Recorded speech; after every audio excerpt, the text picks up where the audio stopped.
All right, we are live with Post-Game Live. I nearly introduced it incorrectly there for various other reasons, but Post-Game Live, Geelong have beaten the Dees here tonight by 39 points. We've got people piling into the back end of StreamYard already trying to have their say. Here is the link for anyone interested in joining and chatting tonight. There's a whole lot of stuff. I've also got the QR link here that I'm going to project. I don't run things quite as well as Ben does. He's done this for a little while now. He knows the ropes. He's a bit of a pro at it. As everyone is aware, we kicked him out of the hosting chair this week after some super chats determined that he's shit and I should take the gig this week. Jump in. I can see a few people piling in the back end. But even though I've taken over the hosting responsibilities, we couldn't help but bring him along. So, Ben, let's get into it. How's things, mate?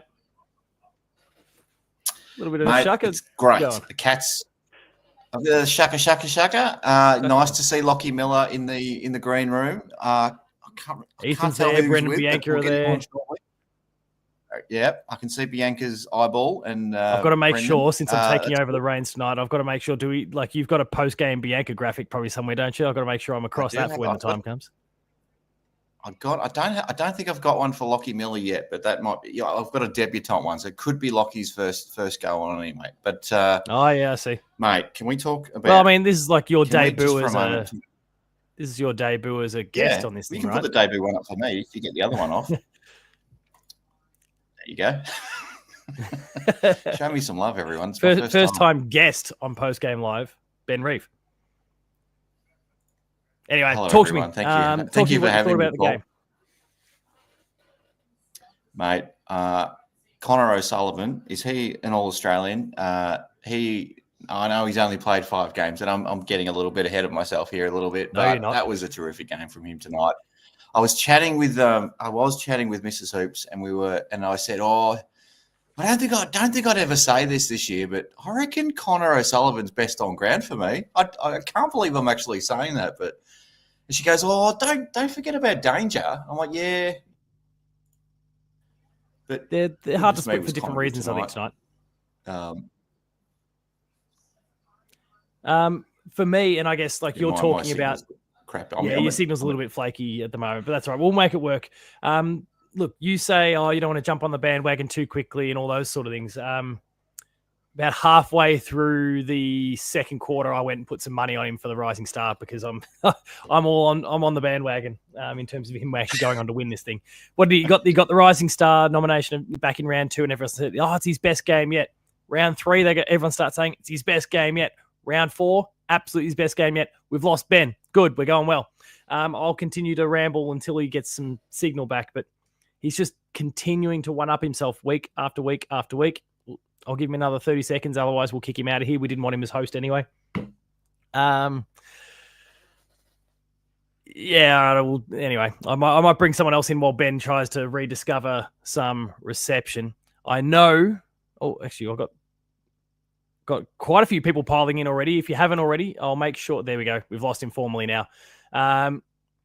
We've got the StreamYard link here for anyone who's watching at home at the moment, wants to jump in. Please make sure to use that one if you want to have your say on the Cats and the Dees game. It'd be awesome to have you.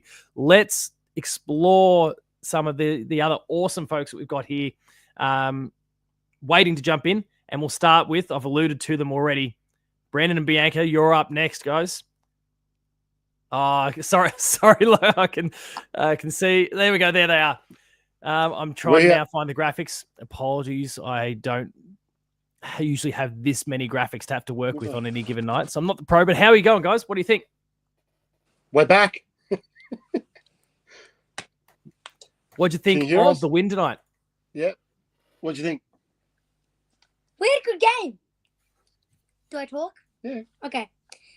So first, I want to get in the get yourself. First, I want to get your guys' opinion on Ollie Dempsey and Brian Myers' game. On Ollie Dempsey, I thought I was meant to be asking the questions, not the other way around. No, this is awesome. What did you think of them?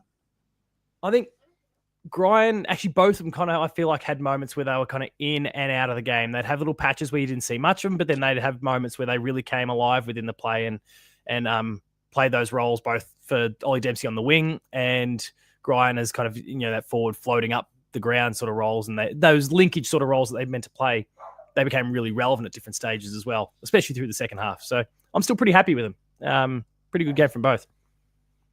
And Paddy had a great game with 20 BOG. disposals, 3 goals and 6 marks. And like you said, Connor O'Sullivan also had a great game with 23 disposals, 13 marks. So he had also a good game. And I thought that Sean Manor coming back into the side, his first half was like but I thought his second half was really good. He had 18 disposals, 4 marks, and 5 tackles. No, I completely agree. I think he worked his way into the game really well. You're right. He was pretty quiet in the first half. I don't think he necessarily did anything wrong, but I think he worked his way, slowly worked his way into it and really started to find some touch in that second half. Some good tap-ons as well, some really good handballs, and of course a goal as well.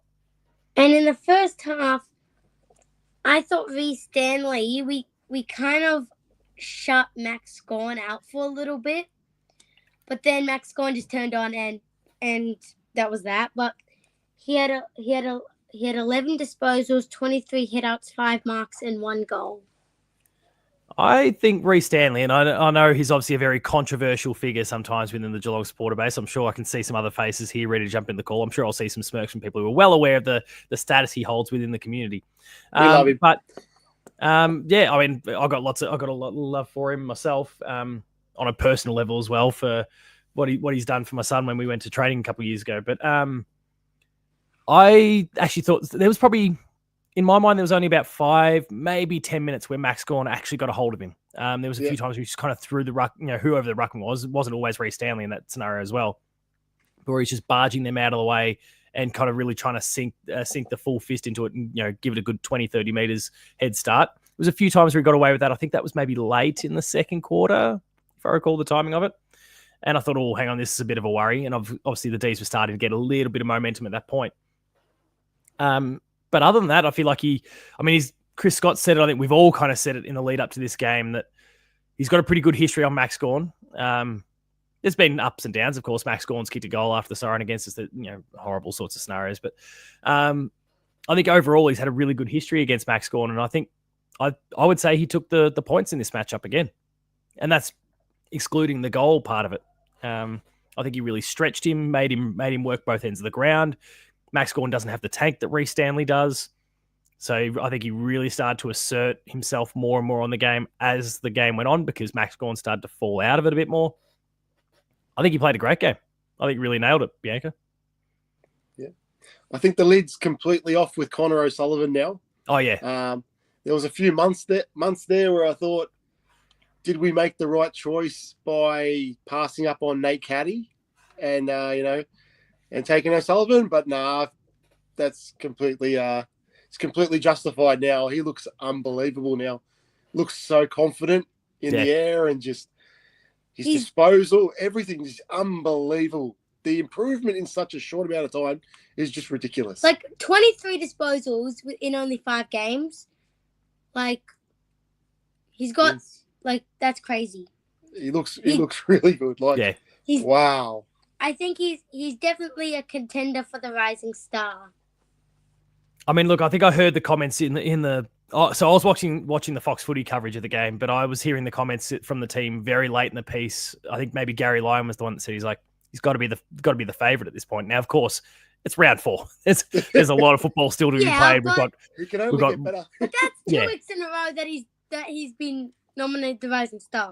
Well, yeah, like I said with Ben before, I feel like his round 2 performance, obviously he got the Rising Star nomination that week. I would argue he's better than that again in round 3, and I think he's been better than that again tonight. He just seems to continue to one-up himself, continues to really, Brendan, you said it really well, I think he's super composed in the way he plays well above his years in terms of that maturity and that game sense. He reads the ball incredibly well, and then his skills are good. He's got the athleticism that everyone's been speaking about for a long time. He's a fantastic, fantastic player. Apologies to everyone in the comments who I've been kind of, almost half ignoring so far, because I've been having to keep an eye on the graphics and those sort of things. We'll make sure to shout those comments out as we go along the way. But there's a really, really positive sentiment there in the chat about Connor O'Sullivan. I saw one a moment ago. Old mate Bussy is Sully killing it. Positive sentiment there about... Sorry, I clicked on the wrong one.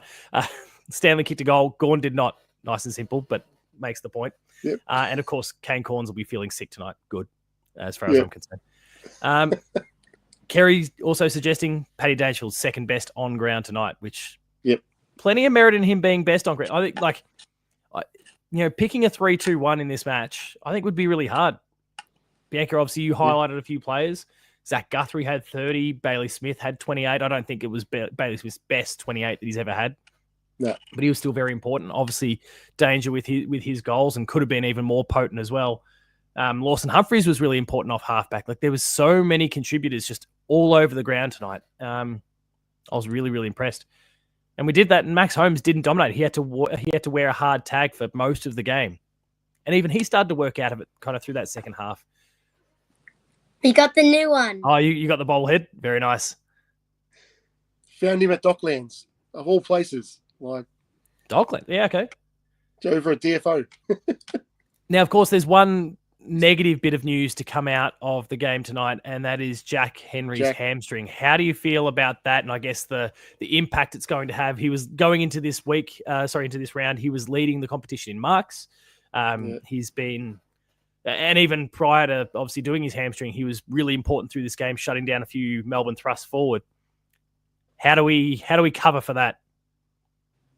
The same way we did in the second half, I guess. Just next man up.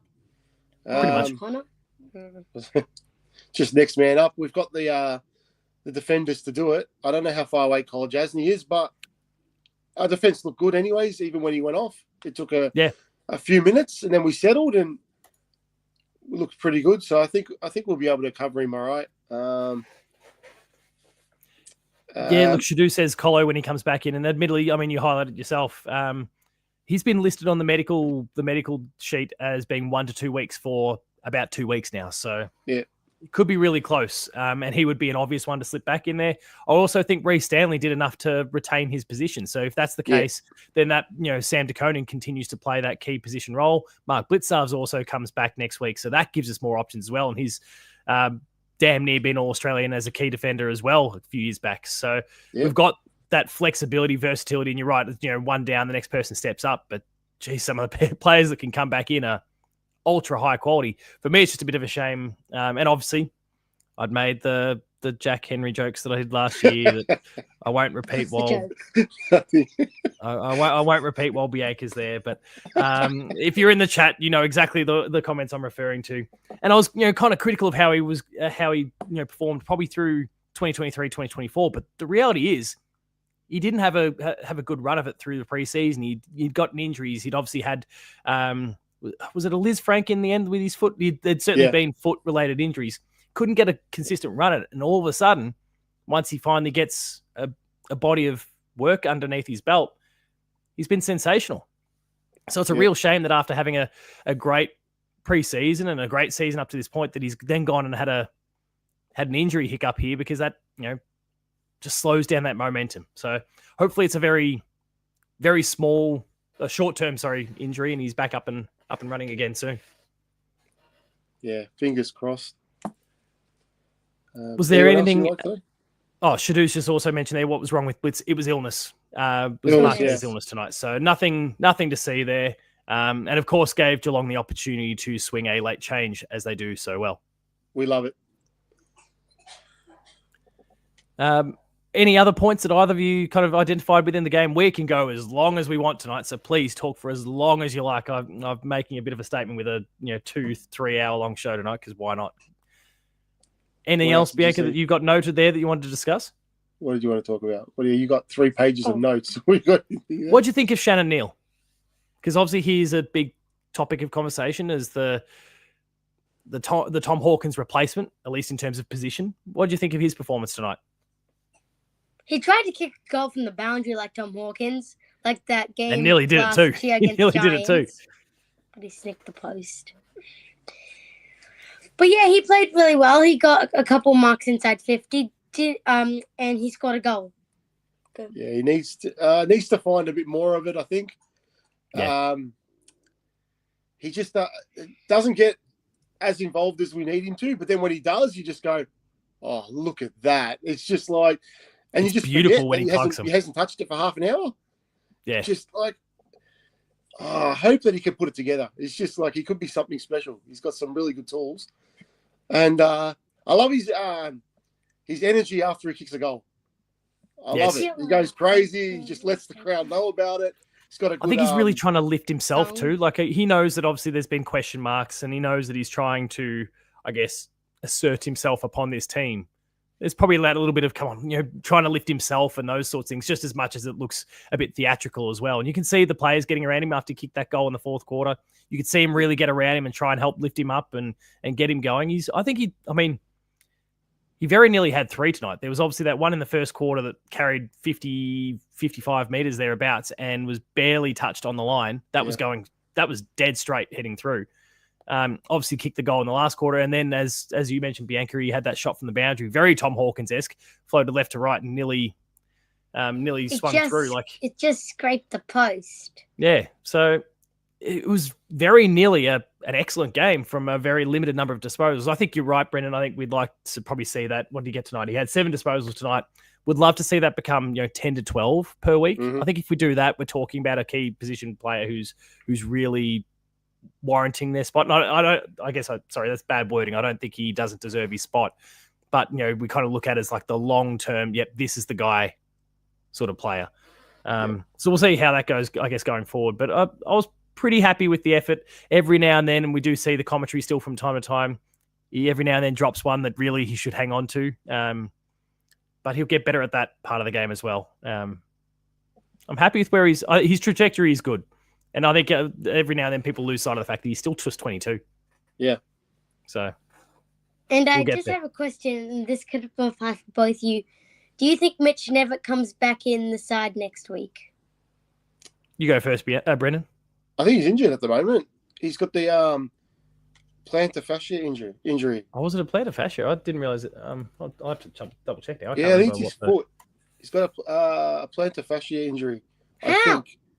I don't have no idea because he didn't. I thought he was just one of the emissions, but I could be completely wrong there. I'll try and have a bit of a look while we're going. But if he's fit, and it was just an omission, look, it's going to be hard going for him. And I people have heard me shout out his name enough. I think he's excellent, and I think he's a long termer for us. But it is still going to be pretty tricky for him when the likes of Manor come in and Tom Stewart come in, and then Blitzarves is due to come back in, and Colin Jasny is due to come back in the next week or so as well. Yeah, it's going to be pretty difficult. And I know every single one of those players that I mentioned play a different position of the ground to him, but and have a very different sort of role. But it doesn't make it any easier. Because you've got to drop someone who's of class, no matter what. It's a pretty difficult decision to make. I think he, as Dees mentioned, was listed as an emergency, so presumably can't be that bad, whatever the concern is. I think he's going to be there and thereabouts. He might, as much as I don't like it, because I think he's absolutely brilliant and can't wait for him to be a long-term player for us. It might be one of those years still where he's kind of in and out, spending a lot of time on the emergency list, probably getting a bit frustrated as a result. But if he continues to perform as he has through the first 3 games of the season he's played, he'll continue to show the club that he is worth sticking with, and come 2026 should be just that permanent fixture.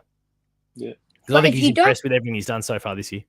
But if you don't play him, his confidence is going to go down. Yep. And they also, players in those sort of positions also explore their options. So it's a tricky balance to get right. But also, we are, touch wood, mostly in a pretty healthy place right now. And obviously we had the Jack Henry thing before, but that doesn't really, I think, affect someone like Mitch Nevitt in terms of his chances. Yeah. But that's not going to remain the case all year.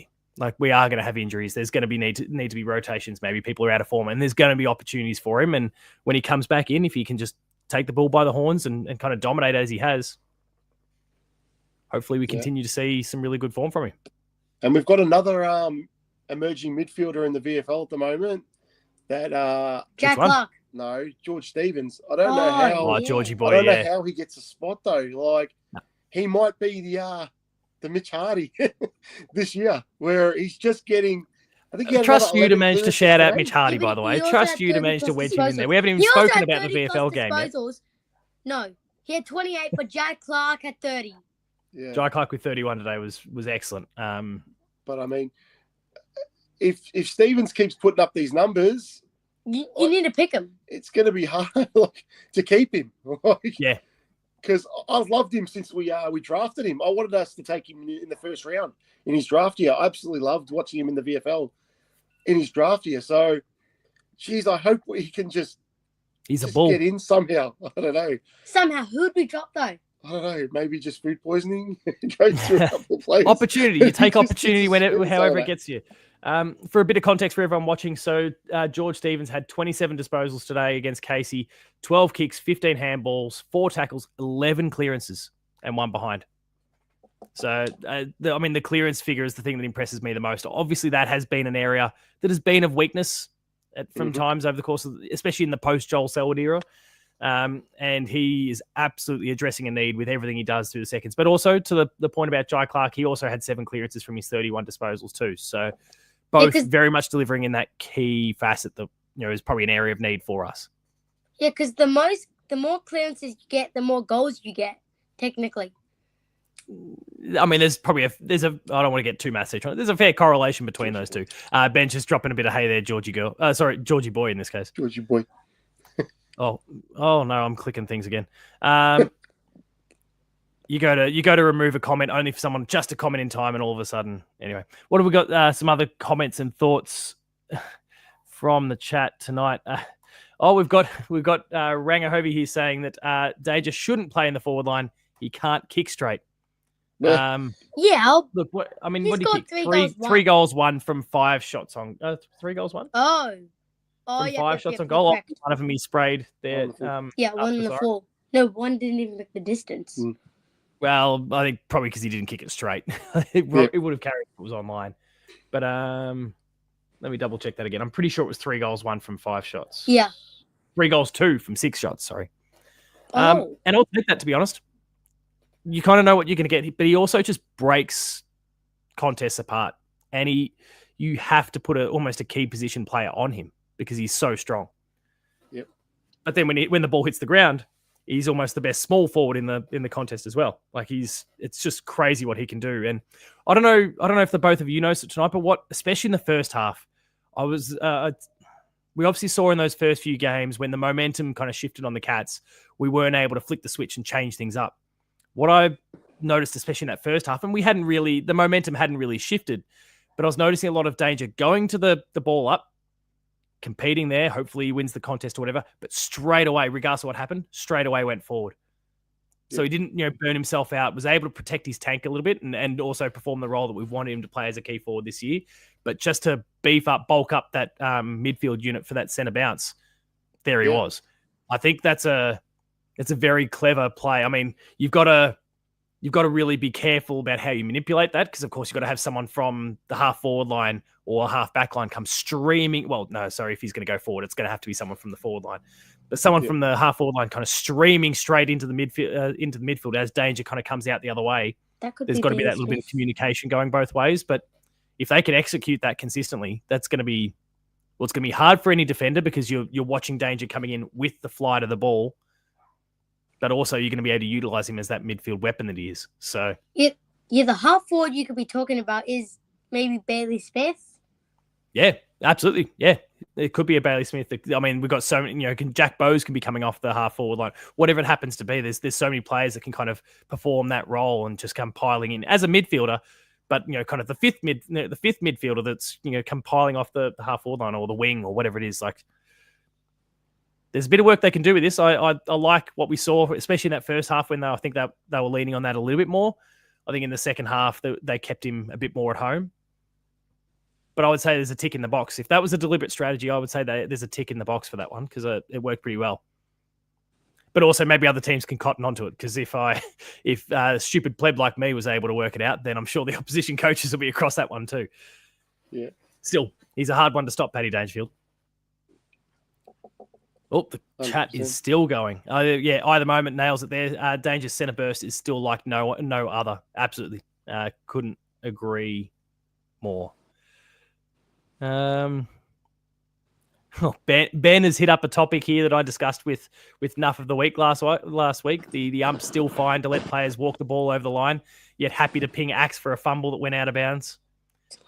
Yep, those inconsistencies around the deliberate out of bounds continue. I'm not loving that. I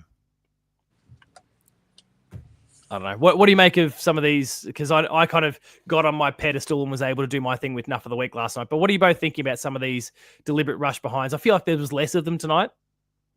But I think The that was rush, more circumstantial. you mean out of Sorry, bounds? not rush behind. Sorry, rushed out of bounds, I should say. Yeah. Oh, the umpires are starting to Not hide it. they're starting to find them now. Like, not as much as we'd like, but yeah. I feel like they're still pinging the wrong ones. So, like, Ben references obviously the Axe one here, which was a fumble, and maybe he didn't try hard enough. But it's these ones where, and I highlighted it with the Nuff last week, you know, the players walking the ball over the line, the Nick Dacos one, like those sorts of decisions that, and obviously we saw a few of them against Brisbane, that still aren't getting paid for the most part. It's driving me mad. Yeah. Am I on my own here? Nah, it's it's ever since the what did they ping? They pinged one in round one. Who was it against? Was it round one? Against the Bulldogs, I think it was. We didn't play.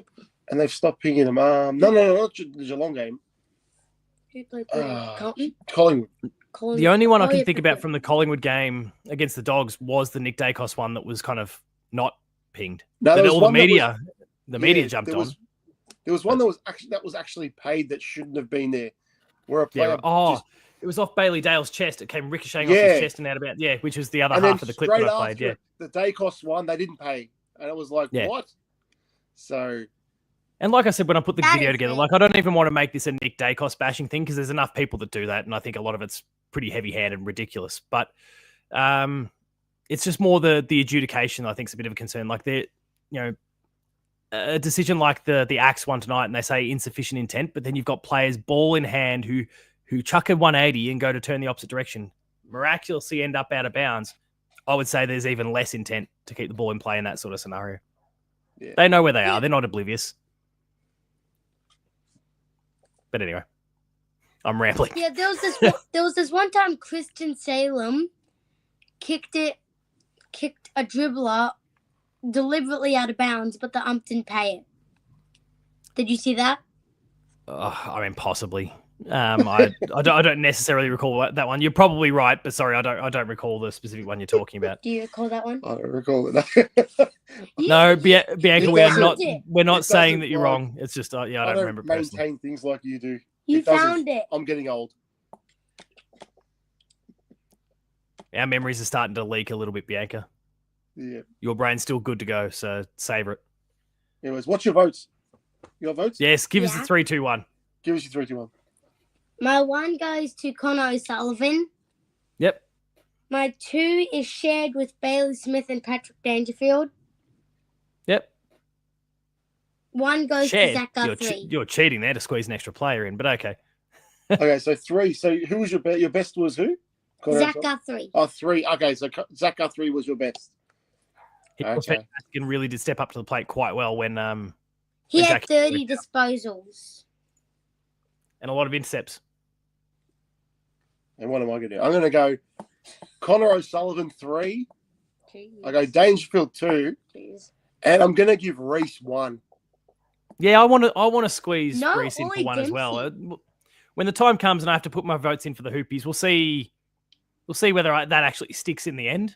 But my heart wants to give Reece Stanley 1 vote because not only did he obviously kick a goal and was pretty solid, but he also kept Reece Stanley out of the game. Sorry, Max Gawn out of the play. game. And that's a big deal. Like he's still he's not at his best at the moment, and it sounds like there's reasons behind that, but he is still one of the premier ruckmen in this game. And to hold his momentum is important, especially against Melbourne. You stop Gawn and you go a long way to stopping Melbourne. So I think it was a great performance from him. You didn't stop him in hitouts. Oh, here we go. We've got a comment here that backs you up, Bianca. Player was in the vicinity though, apparently, when it comes to that deliberate rush that you're talking about with Salem. There you go. But you're not imagining things. There was a scenario that you're talking about, so that's half of it, right? Good memory for it too. I still have no idea, but at least there's two of you that are aware of it. See Clary chatting to Reece Stanley after the game about farms, no doubt. One of my favorite comments of the night so far. We give away pizza. Thank you, Shannon Pizza, every week. That comment puts you well and truly in the running. I'm a big fan of that. Another little note, as well as 30 disposals, 17 marks from Zach Guthrie tonight. She's 17. Yeah, 17. Told ya. Oh, shit. Told ya. Okay, I didn't think you had that many. Oh, crap. All right, then. Well, you're on it. Okay, then. Premier statistician over here. There you go. Well done. Ben is shooting his shot here. Tom Atkins, if you're watching the stream, click you guest link. Give the people what they want. Tom Atkins or any other Geelong player, if you happen to be dialed in right now, please jump in. We'd love to chat. Question from either moment here. If Zach wins Kaji this year, will he and Cam be the first set of brothers to win, or to win it, sorry. I can't think of another sibling pair that's gone and won best and fairest. Certainly for the Cats. Beyond that, beyond other clubs, I'm sure, like the Maddens, for Aston, and I'm thinking about. I mean, Josh Dacos hasn't won yet, but it's not out of the realms, and Nick's obviously going to probably win a few. The Kernos, didn't Ed Kerno win one at some point, and then Charlie's probably won one in one of his Coleman winning years. I mean, did Gary Hocking win one? Akaji? Could Stephen maybe have snuck one at one point? I don't know. It was a bit before my time, but I wouldn't think so. It's an interesting one. If someone out there is aware of, and we'll focus on Geelong initially, and then we can cast the net a bit broader. If we can think of siblings that have both gone on to win best and fairest at the same club, you might go in the running for the pizza as well, because that's a pretty awesome stat to be able to draw upon. No. Jesselenko saying I'd go into the trenches with Tom Atkins. Yeah, he's a brute. He's I believe I saw someone highlight the stats before. He was obviously already leading the tackle count for the season. He's just extended that further. He's now sitting on, I think, 49 from 4 games at this point. So his average has actually ticked up even further off the back of this match. Would you believe it? Where's he gone? Where are the stats? Come on, AFL. Do a better job with your stats. Stats leaders. Tackles. Oh, no, the AFL side hasn't updated yet. He had 37 going to this game, but I think I saw someone say 49 now. The Hockings, Ethan's just shouted out here, Gary Hocking 4 best and fairest, but never for Steve. Okay. There you go. What else have we got here?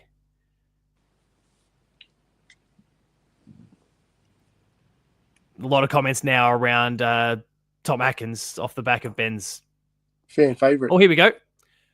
Bruce with 2 and Ian Nankervis with 3. Oh, Nankervis. There you go. It's Ben, by the way. Sorry.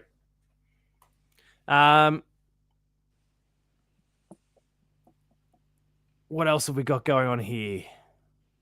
Lots of commentary so far. It's awesome. Obviously, lots of activity off the back of a win. It's awesome to be chatting to everyone there. There's a lot of comments we'll need to wade through. Please don't hesitate to repeat some of those comments along the way, because they are coming in thick and thin, and stuff will get buried pretty quickly, especially while we're trying to engage in conversation at the same time.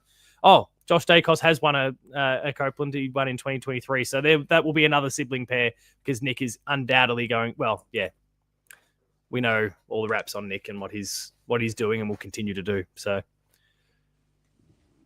was there anything else that either of you wanted to discuss tonight? We've got a bit of a queue building up here, so we'll be keen to bring in the many others who are keen to chat about the game tonight in shortly. But is there anything else that either of you wanted to chat about? No, is everyone going next week? Are we? Yeah, we're going. You're going to Gather Round next week? No, it's Gather Round next week. Gather Round's next week. Oh yeah, it's round 5. Yeah, I can see Kiri in the background is fist pumping and getting excited. They're all coming. You're talking about Easter Monday. Yeah, okay, so Easter Monday. No, Easter Monday's the week after. Yeah, Dory, mate. Today is my first day of school holidays as a teacher, so I've got that game firmly entrenched in my head, because it's my last day before I go back to work. 2 weeks to go for that one. Okay, is everyone Gather going Round Easter and Monday? then Yes. Gather Round and then Easter Monday. All right. No, looking forward to. Okay, I thought Easter month. Well, here I am. First, finish for last day of work today. I've got 2 weeks off annual leave, so I'm sitting here thinking I'm going next week to Easter Monday. No, it's the week after. That will be well, unless we're heading interstate. And again, Kiri there welcoming us all with open arms. I'm sure if we're able to do, he's saluting in the background. If we can't make it interstate, then he's going to represent us all very well, I'm sure, and we'll all be here again to hopefully chat about a win against the Crows as well. Bloody hell. And then we'll back up for the Hawks the week after. Yeah, give them both a flogging. Are we playing the Crows next week? Yeah. I must say, I'm very much looking forward to Geelong and Hawthorn. Both looking forward to it and dreading it in the way that I used to dread Geelong and Hawthorn from 2008 onwards, really. The way they're up and about. They're obviously, I think they've been anointed flag favourites at the moment, if not Brisbane. We are going. I mean, obviously we've had some wobbly weeks in the last couple of weeks, but we are still there or thereabouts. Like this is getting very close to peak Geelong and Hawthorn through that whole early 2010s all over again, and that's sickening, really. Yeah. The feeling makes me feel a bit sick in the guts. It didn't take them long to rebuild. No, they almost better than any club at cherry picking players from other clubs as well. And obviously we've seen the talk about Harley Reid and Oscar Allen this week, but you know they've gone pilfering players from other clubs in recent years. They do such a good job of accelerating that rebuild as well. They're very, very good at it. Yeah. And Sam Mitchell, geez, he talks the talk. He knows how to win them over. Yeah. That's right. We'll give him a flogging anyway. Yeah, but we did it last year. Smack him by 50 points and put all the egos back in place. Yeah, because we did it last year at the MCG with rain, so I think we can do it again. And then we smacked him in Geelong as well. Yeah. It's in Geelong. No, we smacked him in Geelong as well. Last year. Last year, didn't twice. Yeah, last year was a great one. Yeah, we had the lightning delay and those sorts of things, and they came out and we still got the job done. But smacked him late in the year at GMHBA as well. Yeah. Beating Adelaide at Gather Round is no longer a fever dream, says Bullsy Sniffer. Ed says that that'll be Gary Lyon, I'd imagine. Lyon commentating. Oh, hang on. No, that's not the comment I was looking for before. Where'd it go? Oh, I don't know where it's disappeared to. Basically referring to Gary Lyon as a bit of a crybaby, which he wasn't coping. Oh, sorry, it was Paul Weston here. Lyon should not be allowed to commentate Dees game. Such a crybaby. I didn't notice that personally myself, but no, I thought it was weird. The commentary was a little bit annoying. It felt like it was like a. Were you watching Fox as well? Yes. Yeah. It felt like it was a bit of a commentary box. Not a commentary box. I'm an idiot. Coach's box. It felt like they were every minute trying to find a way trying to find something that Melbourne could do to improve. It's like, hey, we're here too. What's going on here? Hello. It's like Melbourne should be doing this. Melbourne should be doing this. Like, hang on a second. No, you're right. I mean, the number of times, especially, and I mean, I didn't necessarily think of Gary Lyon as kind of having a bit of a sook or being a crybaby, as Ed put it. But there was a lot of, look, Stewart's the man free, and now Jack Henry's the man free, and now Zach Guthrie. Like he keeps pointing it out. Like, I mean, surely they're aware at this point. But I mean, it's handy because obviously if you're just a viewer on the TV, you can't see the stuff that's out of frame. So sometimes it's handy context. But yeah, when you, I guess, add the texture to this scenario, which is, of course, he's a legend of the Melbourne Football Club. And no matter how much you might want to do the right thing, of course, there's going to be that little bit of bias. You're going to kind of throw some ideas out there that your beloved team would hopefully implement, leading them to some success. But anyway.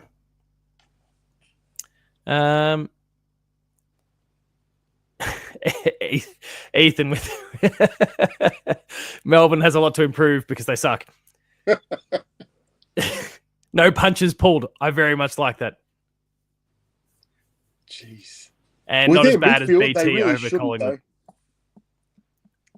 Yeah, they should be playing a lot better than they are. That's for sure. Oh, absolutely. With Petrarca, with Rivers, with Oliver May, Pickett. They should be playing a lot better.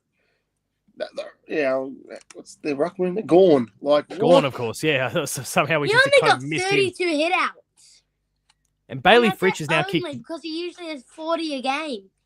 Yeah, I think he got pretty Well, well this worn last down season. in this one.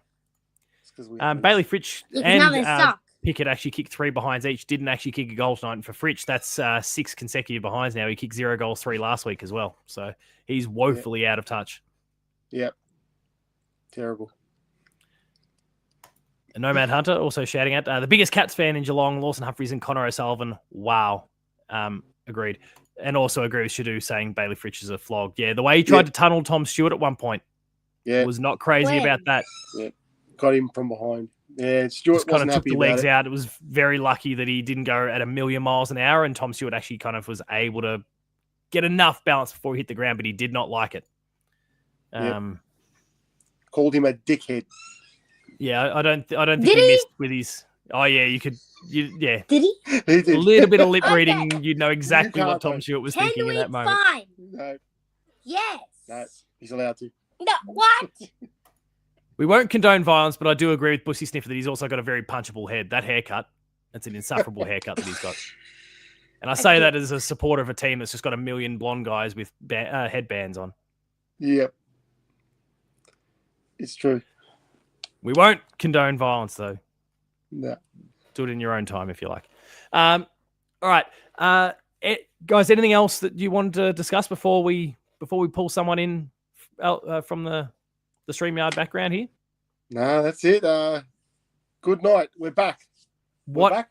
Yeah, we're back. 2 wins, 2 losses. Who cares about the losses? That we can only go forward from here.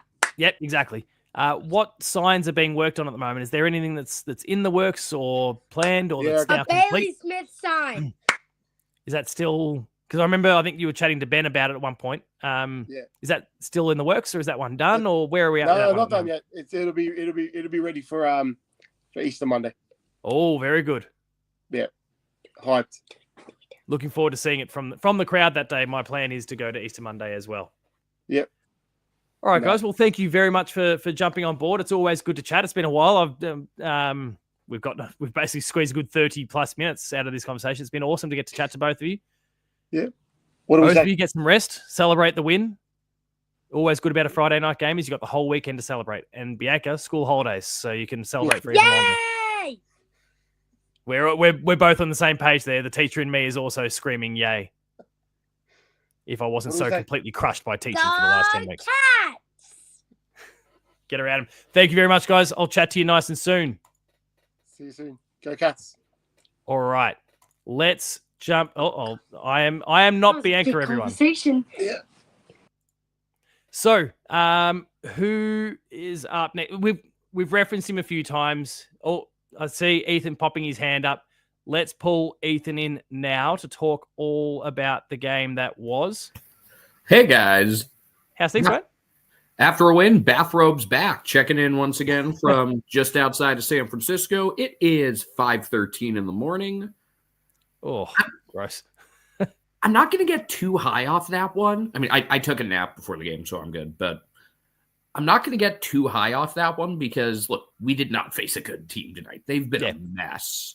Their fourth quarters have been awful. Their third quarter last week was atrocious, too, against the Suns. I mean, yes. Other than the game against GWS, they are pretty competitive. Yeah, other than that, they have just been bad.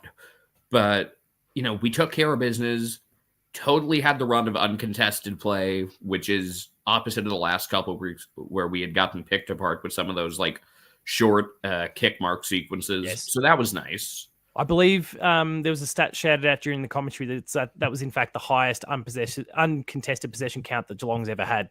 That was a club record tonight. So let's see. Let me pull up the numbers. So they actually had one more inside 50 than us. 266 uncontested possessions. It's a lot. Again, just good job beating a team we're supposed to beat. And what made me happy was that there were a lot of positives from guys who hadn't been positives the last couple of weeks. Jack Bowes, I had been really critical of. He was good. Yeah. Only a couple turnovers, one of our more efficient guys. Second full game for Ted Close, he went much better than the first because he had been so good in the sub role, and then Yes. took him. There were moments last week, but he wasn't great. He was significantly better tonight. I totally agree with what Bianca said about Sean Manna. That first half, he was kind of getting back to speed. Second half, he was really impactful. And I still think there's more he can do, like at ground level in the forward 50. Absolutely. But in an uncontested game like this, just linking up to guys, he did a really good job. And we didn't let Max Gawn completely take over. Reece Stanley, pleasantly surprised with how he played. Yeah. And Sam DeConing in every spot, we kind of threw him around the oval a few different times, and he stood up in pretty much every area. So agreed. I don't know if there was one super standout. You could make an argument, and I'll do my 3-2-1 later. Yeah, make an argument for a few different guys, but I just thought this was kind of one of those games where nobody sucked, and we can go a long way off of nobody sucking. You're not going to lose to bad teams when nobody sucks. It's true. If you're not carrying anyone, you're halfway there, right? Yeah. So, welcome to Springfield, where nobody sucks except for Flanders. I'm expecting more of that every week going forward. I do love myself a Simpsons reference. I mean, if we beat the Suns, you can have a lot of fun at Sam Flanders. Yeah, Sam Flanders' expense, of course. But I thought Ollie Dempsey was quietly really good tonight. More than half his possessions contested, 8 score involvements, 6 intercepts. Zach Guthrie, I thought it was more numbers than anything, but he did a good job starting things from the back, and he's just super smooth. And then Bailey Smith, I don't think he set the world on fire tonight, but he was. No, but he just kept being a link. He just kept being a link in the chain, which I think is really important. Sometimes that's all you need. And he was a lot better than last week. Last week, 28% efficiency. Yes, it was raining, but 28%. 28%. I didn't actually see the efficiency figure. Yeah, I didn't realize it was 28%. That poor. Oh. This was better. Yeah. Nobody had to set the world on fire tonight. Everyone just had to kind of pull their weight. Jeremy Cameron, by the way, after understandably getting a lot of criticism the last couple weeks, he was so much better tonight. Just playing in different spots. He was more locked in. You could see just higher effort, higher intensity. Tom Stewart was very reliable in his role. I'm concerned with that Jack Henry injury. First off, I like that we settled back in the third quarter because I thought, understandably, when he went down, it kind of screwed up some of the matchups. Took us a little while. The structures were a bit off. Yeah. And I had said at one point, all right, let's just get into halftime without giving up another goal, reset, get the matchups right. And we did. I had said that with, I don't know, maybe 4 minutes left in the half. And, it was only by a point, but we won the third quarter. We didn't completely fall apart in the third, so that was nice. No, that's important. It's been a bit of a pattern lately. We'll take the win. Yeah. And once we kind of shifted guys around, that third quarter was better. I am worried going into next week just with how many good talls Adelaide has. Yes. I'm thinking maybe Blitzovs ends up spending the full game in defense. Yeah, and I think I'd be okay with that personally. Obviously, I think Reece, gives himself, I think, every chance of staying in the team next week. Oh, yeah. Which will be important with the likes of Riley O'Brien to go head-to-head in the ruck there. And certainly, obviously, he can utilize his athleticism. Riley O'Brien cannot run. He's not the athlete. So he can kind of get caught out in that way. And that allows Sam DeConing to continue to play fullback. That allows Blitzovs to go down there if we need to as well. We can match the Fogartys and what's his name? I've just gone blank. The other key forward who's was a really early Riley Tilthorpe. Love that guy. One of my absolute favorites. And of course Tex as well, who's obviously not what he was, but he's still big, tall, and you can't leave him unchecked. So they've got height, and I think we've got enough players to match up on all of them. It's just losing Jack Henry stinks because he had been so good to start the year. And you're one of the only people who was as big of a critic on him last year as I was. And he's off to a great start. I wasn't popular for that, except for the joke. Everyone was a big fan of the joke. And now that Bianca's gone, let's all pay respect to the foreskin nickname that I anointed him with. But I was just, I'm not going nuts tonight, but I like that we ran out the game strong. And just, this is what you got to do against poor teams. It's kind of funny to think that Anzac Eve might be one to miss. That could be really ugly with Melbourne and Richmond. Or it could be a real spectacle because we're talking about who's fighting for pick one. That's true. I mean, at least with Richmond, as bad as they are, like you see some young guys with positives. I will say losing like Xavier Lindsay was definitely a big blow for Melbourne. Like they're not, like I like their young guys. But we did a good job on Langford. Windsor had a decent first half and then we quieted him.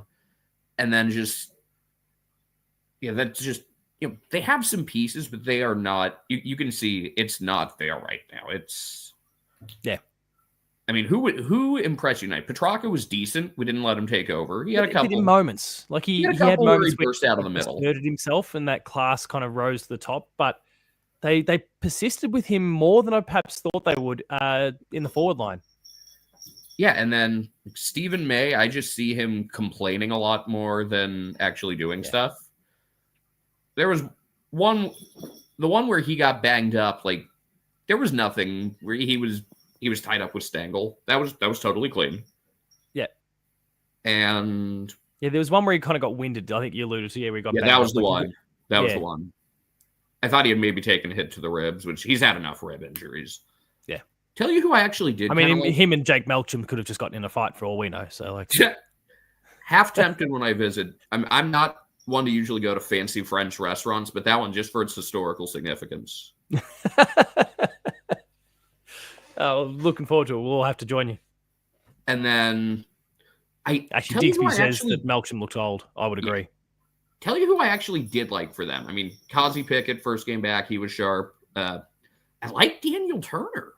That kid, he can play. I'd never heard of him before, but he didn't was have pretty a ton solid. Of touches, but when he was involved, he was good. It was kind of like hey, I wasn't familiar with your game. Yeah, but he hadn't come across my radar at all. But I was pretty impressed. Like that's their Shannon Neal, I would say. I still think we could get more out of Neal where we could. What we haven't done yet is utilize like his speed at ground level because I mean he moves way better than most guys his size. Yeah, but I was so happy to see him actually take a mark tonight. He took a few big ones. Yeah, he actually and good lead up ones too. His hands and finished. I like what was it? Glenn Fury, Stanley on half forward. I think Stanley's shown he can actually like get into the forward 50. I mean, the mark and goal. It was a really nice mark where he kind of just came flying in. That's the sort of mark that I actually expect from him specifically against Max Gawn. That is the way that he has played Max Gawn for years. And I would say more often than not, it has worked. Some of his best games have been against Max Gawn. And that's where you can kind of get Max because Max will kind of go and anchor himself, which then allows Reece to use his athleticism and float into a space. Maybe it's in front of Max, maybe it's not, but float into the space to take a mark. Running with the flight, which I think has worked very well for him in the past, and it obviously did again tonight. Yeah, I mean, because dare I say, Max Gawn is his bunny. I mean, look, it's maybe a little bit. Max Gawn is pretty well built. Stanley's a little more wiry, so that makes sense. And I kind of agree with the moment resting Stanley every second week, but I think maybe we push it this coming week, just considering the matchup against a very tall, heavy opponent. Yeah, but it's tricky with another. It's a short layoff, and then we kind of have a half bye before Easter Monday. I was a little surprised we didn't rest a few guys tonight. I get the feeling we're going to rest someone next week. Maybe we squeeze Mitch Duncan in. I hope we just don't. That'll be a controversial one. I think a lot of people in the community. I hope we don't treat it like we treated the Darwin game last year, where it's, we're just kind of going to send not a B team really, but it's the game where, you rest some guys. And I really hope we don't do that. I hope knowing that we have the week and a half off, coming out of this that we really go balls to the wall against what's so far a really good Crows team. Yeah. And it's rare that the first game on a Saturday has me all fired up, but Crows at Suns. Like, let's go. It's gonna be a good watch. I think for me, when it comes to the Crows, and I think there's an opportunity in that for us because our defensive structure is so solid. The Crows right now, the way I see them playing is very similar to what they were playing in 20 maybe a year or two before they exploded and obviously went on to play in a grand final. So that 2015, 2016 period where it was all attack, but they also would concede a lot of goals. They would heavily outscore their opponent, but they would concede a lot as well. And I feel like, and the game that really epitomized that for me was the Essendon game, where they won comprehensively. They won by 61 points, but it was 161 to 100. I was like, that's not a defensive structure that's working. That's a shootout where you're just better at it. Although they did give up a bunch of points late in that one.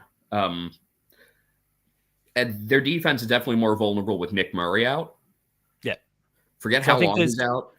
I think with the Geelong matchup, we've got the opportunity where we've got this obviously fantastic defensive unit with soldiers to come back.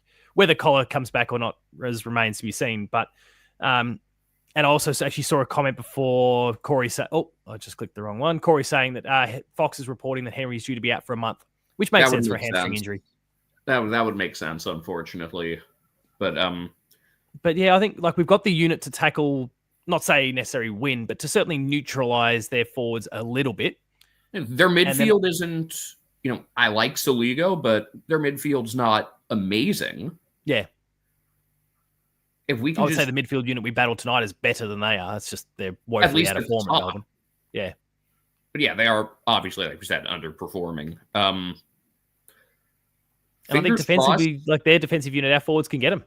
So, especially, and our defensive unit, look, after how many times we gave up triple digits last year, we haven't yet this year. Let the Saints get to 98, but everyone else we've held 70 or lower. And I'll let the Saints get those because they won't be playing finals anyway. If they do, they certainly aren't top four. I mean, well, yeah. Look, if they go out and win at Port this week, I'll start to take them a little seriously.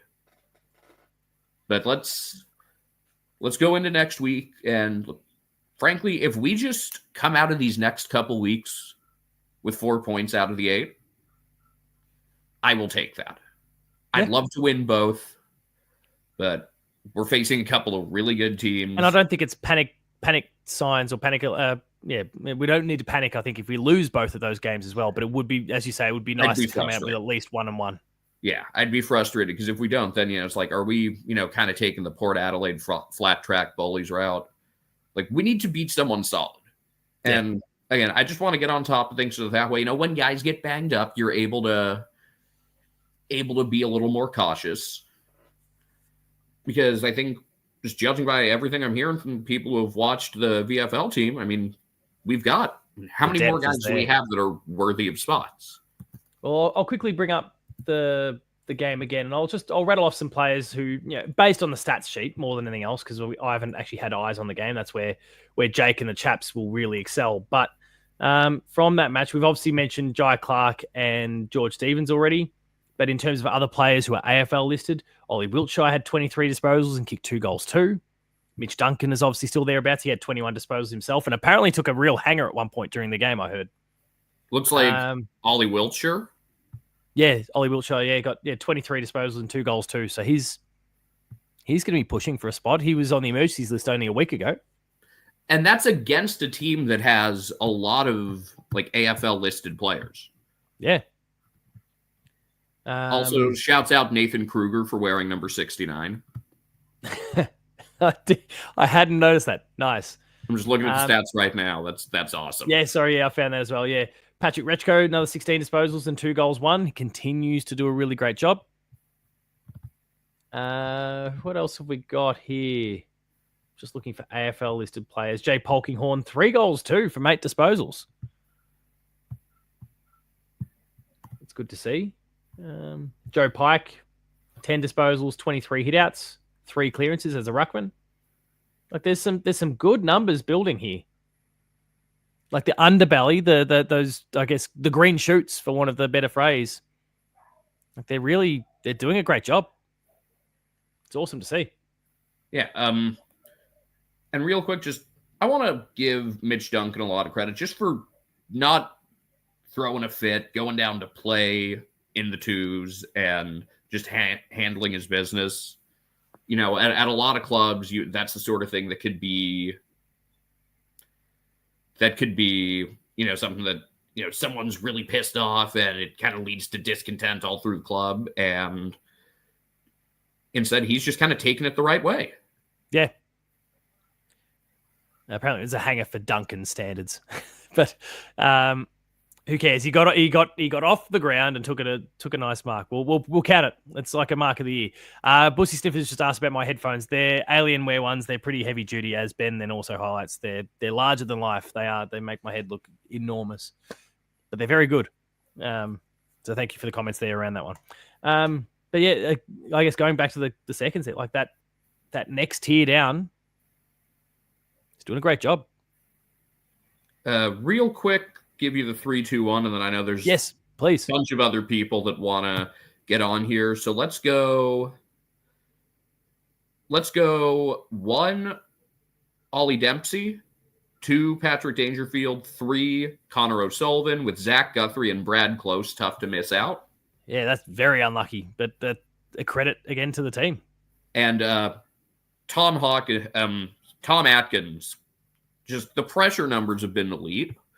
I switched to a new laptop and I didn't have like the custom stats on the AFL website saved to the new one. I realized I hadn't had pressure acts. I think last week he had like 36. Tonight it was 28. He's leading in pressure acts and tackles like every week and just playing like the Tom Atkins we know. Just trying to find some of those stats quickly as we go. Yeah, I don't have that one set at the moment as well, so I'll have to. Like he's doing the sort of things like, Dangerfield's playing like a captain. So is Tom Atkins. Yeah. And I was a little bit concerned about Tom Atkins last year. I feel like he lost a little bit of the juice last year, but he's definitely rediscovered it this year. Yeah. And also, on top of everything you've just said, 7 score involvements as well. Today. He's been quietly awesome so far, and just one of those guys who really sets the tone. And it's one of the reasons I think a lot of people had wanted him to be captain is because he could set the tone, set the example. And tonight he played like that, and I think even in the last couple of losses he did as well. So he's got that Tom Harley sort of quality where he's certainly not the best player on the list, but he shows just as much heart as anyone, and he just battles and battles and battles. I make the comparison sometimes. There are guys in the NHL, for anyone who follows hockey, who has like 4th line talent but plays his way into a 2nd line role. Yep. It's a little like that. It's the heart. Like it's just that willingness to just push through and take on whatever adversity along the way. 2 goal assists as well, actually, also to Tom Atkins. Yep, only one with multiple assists tonight, I believe. Correct. I don't know. Actually, I've kind of filtered out the D's here, but certainly for the Cats, him and Bailey Fritsch, 2 goal assists apiece. I guess they must have credited Fritsch with the second one later because I hadn't seen that before.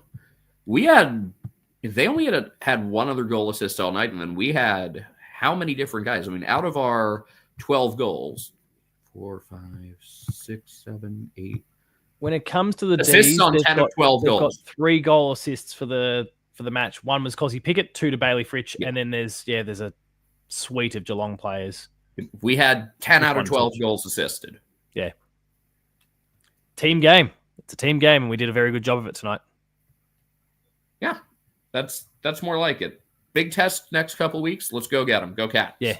I mean, it's a very, like, I think we were talking about it on the Paul James show the other day. Like, it's a tough month, really. Adelaide, Hawthorn, Carlton, with the way they're going, might be a softer kill, but also I feel like it's this bad. Yeah, they've got they don't have the problem that Melbourne have. Like, Carlton has the class. They have, I don't think they've got the A1 talent across the board, but like they've got a far more potent list, and they're just off the boil. And when it clicks, I think they'll be pretty dangerous again for every team that they come across. The D's are just a weaker team than they are. And almost they wouldn't want to use the word rebuild, but they are almost rebuilding. Yeah, Maybe they need to trade us Clary and Petrarca, and we'll just lean into my videos from last year. Just trade them both to us. Peanuts, we'll give them a farm, and they can take a few draft picks and start rebuilding their list. I'm sure they'll upset every neutral supporter in the competition. I mean, look how many guys they've already debuted this year. Like, it doesn't have to be a long rebuild for them. No. Well, Hawthorn's proving it. In their case, you don't have to have a long-winded rebuild. Yeah. By the way, I didn't realize. So you're a teacher. What level do you teach? Year 12, the top year level. So that would be like the equivalent of senior year in high school here, basically. Yeah. Awesome. That's fun. And a fewer lower ones as well. I'm not 100% pigeonholed. It would be nice. But yeah, keeps me busy. Anyway, enjoy the holidays, everybody, and let's keep winning. You too. When are you coming back over again? What was the timeline for that trip? Somewhere in July-ish. Once the fixtures for like round 16 through 23 come out, I'm going to book everything. I'm trying to, because it's not just going to be going to our games. It's going to be going out to pretty much everywhere. Yeah. So a lot of it will hinge on like which games end up as Thursday and Friday night, etc. Because they're, definitely want to get to at least one game in Adelaide, one game in Perth, and we'll see how that all can work out with which games get put on which days. Yeah, it makes sense. Yeah. Well, very much looking forward to having you in the country. Oh, yeah. It's April now, so we're only a few months away. Yeah, and I guess you guys set your clocks back this weekend, right? We do this weekend. The clock rolls back an hour. So that's why. So then these 1:30 a.m. starts to turn to 2:30. Sorry, I missed that comment there. Our 1:30 a.m. starts will turn to 2:30, which will be annoying, but it means I'll be able to get settled in time for the earlier Friday games because, those, like if I'm out doing stuff, sometimes those 7:20 starts can be a bit of a pain. So yeah, makes sense. I mean, you're up here. What time is it now for you? 6 a.m. or thereabouts? 5:37. Yeah. Ooh. You're a soldier. You're doing God's work following from over there. But look, yeah, like I said, very much looking forward to having you in the country nice and soon. It's a lot more fun after a win to be doing this. Feels a lot better. Very true. Ben will continue to make his comments where I only turn up when we win, and I guess so far, I'm kind of proving that, right? Hosting this one, was there for the Freo game, haven't been cited in the 2 losses, so I'm a flat track bully as well, I suppose. You and Ken Hinckley both. Well, thank you very much for coming on, mate. It's been awesome to have you on the show. Again, like I said, looking forward to maybe doing it in person sometime in the coming months. But go Cats. Go Cats. Thanks, mate. We'll see you later. All right. Let me remove that graphic. We've got another couple sitting in the chat. I will very quickly also, before we pull anyone in, I'll bring the QR code back up again, just so that if you are watching along at the moment, you want to jump on the show and share your thoughts on the game that was Geelong v Melbourne tonight, and we got the job done by 39 points. The opportunity is there for you to do so. We are still only an hour into the stream tonight, and we'll see how long it goes for. I'm more than willing to just push on until the wee hours if that's what it takes. Ethan's up at 5:30 in the morning. Who knows? Maybe I will be too. We'll see how things shape up. All right, next up, we've just had Ben in the background walk away. Let's get Kiri in. How's things, mate? Oh, good evening, Paul. Yeah, it's great to be back on the winners board. I'll tell you what, I was kind of dreading this game throughout the week because I listened to SEN quite a bit. Getting bashed in the media throughout the week, and I thought this is a game that are going to be backs against the wall for them. But to our credit, we controlled the game. Like the Dees had their moments, but we were always going to find a way to win, especially at GMHBA as well. It wasn't pretty. It was scrappy at times, especially when we used the ball, poor execution. Like especially in the second, I thought, this can't be happening again. But to our credit, to Chris Scott and to all the boys' credit, it was a matured performance, especially in the second half. And sometimes you just got to take these games.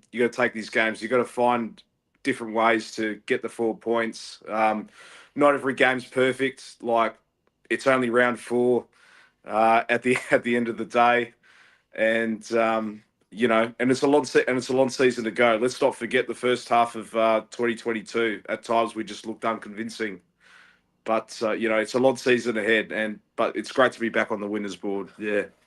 Wholeheartedly agree. We've got to get sidetracked for a second there because you've probably spotted it as you've been chatting there. A lot of people cottoning on to your attire tonight, and obviously a few dressing gowns on show at the moment, and the Geelong themed one very much appreciate that.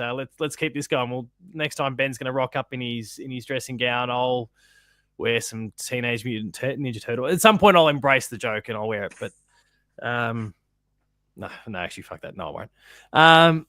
But yeah, people have gotten onto it. It's good to see. Rocking the Cats dressing gown. Oh, there we go. More. Well, I just think, great minds think alike. It's like, yeah. But I'm in my bloody. I was in my bloody PJs watching the game. So otherwise, if it's like a daytime game or all of that, I'll be wearing my Cats gear. But yeah, dressing gown up again. We'll make this a thing. Robe on. You're not allowed on the show unless you're robed up. Yeah. As long as there's no indecent exposure from anyone afterwards, we'll keep it all G-rated. There's children that watch this. I've got to stop swearing as much as I do. So, you obviously gave us a nice top-level take on the game tonight. Let's get a bit more granular. Who were some of the... Before we get to, let's not jump into 3-2-1s or any of those sorts of things yet. There's plenty of time for that still to come. Yeah. But what were some of the highlights for you? What do you think? What were some of the lowlights? What do you think about things like, and we've discussed it a bit through my show, through Postgame Live, the momentum and kind of, cutting off teams when they get hot. Melbourne had a little streak there where they were kind of, linking up pretty well. What do you think about some of those different facets that have been up and down for us in the last few weeks? Oh yeah, look, it's like I said earlier, it's just there were times that Melbourne looked all right. And we had to change our game quite a bit, because they were flooding our forward 50. Yes, and we had to change it up. The sideways kick and all that, not playing our usual fast attacking the footy sort of game style we're usually accustomed to. And like I said, to Chris Scott and the coach's box, we adapted that really well. In terms of players, Connor O'Sullivan had a lot of love, but I thought he was absolutely outstanding tonight, and I think we absolutely made the right decision on draft day. I think he's going to be an absolute superstar of the club. Mate, I tell you what, take to the bank, give him the rising star right now. I thought he was. I was just Googling. Absolutely and I needed to. Damn it. Has there been a club that's had back-to-back rising star winners? And I think the Chat GP or the Google, what do they call it? What's the Google AI thing that they do? I think that's definitely got it wrong in this particular case. But I'm just quickly scrubbing back through. Oh no, the very first 2 years, the rising star Nathan Buckley in year 1 and Chris Scott in year 2, back-to-back Brisbane winners. But okay. and then Rewalt and Kajitsky back in 2001, 2002. And then I don't think we haven't had a repeat of that since. But yeah, interesting. I mean, I think there's a real chance. I think there's a real chance in this case. Not that matters, but yeah. And I'm sure Connor O'Sullivan is at no point going, "Oh, I could win the Rising Star this year." I'm sure he's had a few people in his ear at this point starting to go, "Mate, this is a real possibility." Like I said, I popped some money on it before. I'm not a betting guy, but I looked at that and go, "Yeah, why not? I'll take a punt on take a punt on the kid." Yeah. Oh, just his 5th AFL game as well. Like young blokes like Lawson Humphreys, it's like he's played 50 to 100 AFL games already, looking calm and composed. Put him down back, put him up on the wing. Obviously Blitzarv's been laid out. I wasn't too worried because, I thought this would be a great opportunity for Connor O'Sullivan to roam at the ground, and he passed the test for me, and I think we got the Blitzarv's 2.0. He was unbelievable. Yeah. Just I guess on the we're not a gambling thing here, but when I put my $5 on Connor O'Sullivan during the game. He was $18. He is Really? now $5 and the favorite for the Rising Star. That's crazy. So like, what a few hours do. That's crazy. But you're right. Buy those- I mean, buy in terms those of the Connor development, like O'Sullivan him, songs. Lawson Humphreys, the development of these guys, the way they've just entered the system, understood the system that Geelong wants to play, embraced it, and have excelled. It's crazy what we're doing. It's those development, and we hear Nigel Lappin get praised all the time for a lot of the development work that he leads. He continues to prove just how good he is in that role and how good he and his team, I should say, are. He's fantastic. And it shows. The proof is in the pudding with some of these, and Lawson's obviously a great example of it because he was a relatively obscure pick in the draft. Yeah, out of nowhere. And yet, look what he's done. And it's like, and I bagged my Port Adelaide mates because, we gave away Sava Radagalier. It was like pick 80 or something like that. All of a sudden we get Becomes this Lawson gem Humphreys. out of the middle of nowhere in WA. Like, we've won this trade, mate. Oh, man. But, it's the thing, like, with Stephen Wells, he just finds just like absolute gems in like the second round, and all of that. You've got clubs like Carlton, like the last 20 years, they've had like, I don't know, 10 first round picks, like a lot of number one overall picks, but it just hasn't panned out. And sometimes you've got to realize is the number one pick sometimes that they might not take you to a premiership at all. Like, it's sometimes those players that are further down in the drafting order, and players like Lawson Humphreys. Connor O'Sullivan's. I'm seeing the comments on the chats as well. I'm not. I I'm not believe gonna, there I'm was not a comment gonna, that I not gonna pinned and expose removed, myself, but so we'll bring this one back. That's the people are asking for your chest hair. bloody hell. So is it even midnight yet? Or it's nearly 11:30 midnight somewhere. here. Yeah, It's getting awfully close. We're only 13 minutes away. You mentioned obviously the number one picks. There's only been five that have won an AFL grand final. Like, you don't need pick one to execute a rebuild. Geelong has obviously proved it. We've won all the premierships we've had won this century without a single pick one. Obviously, we benefited from some father sons, etc. But you don't need pick one to.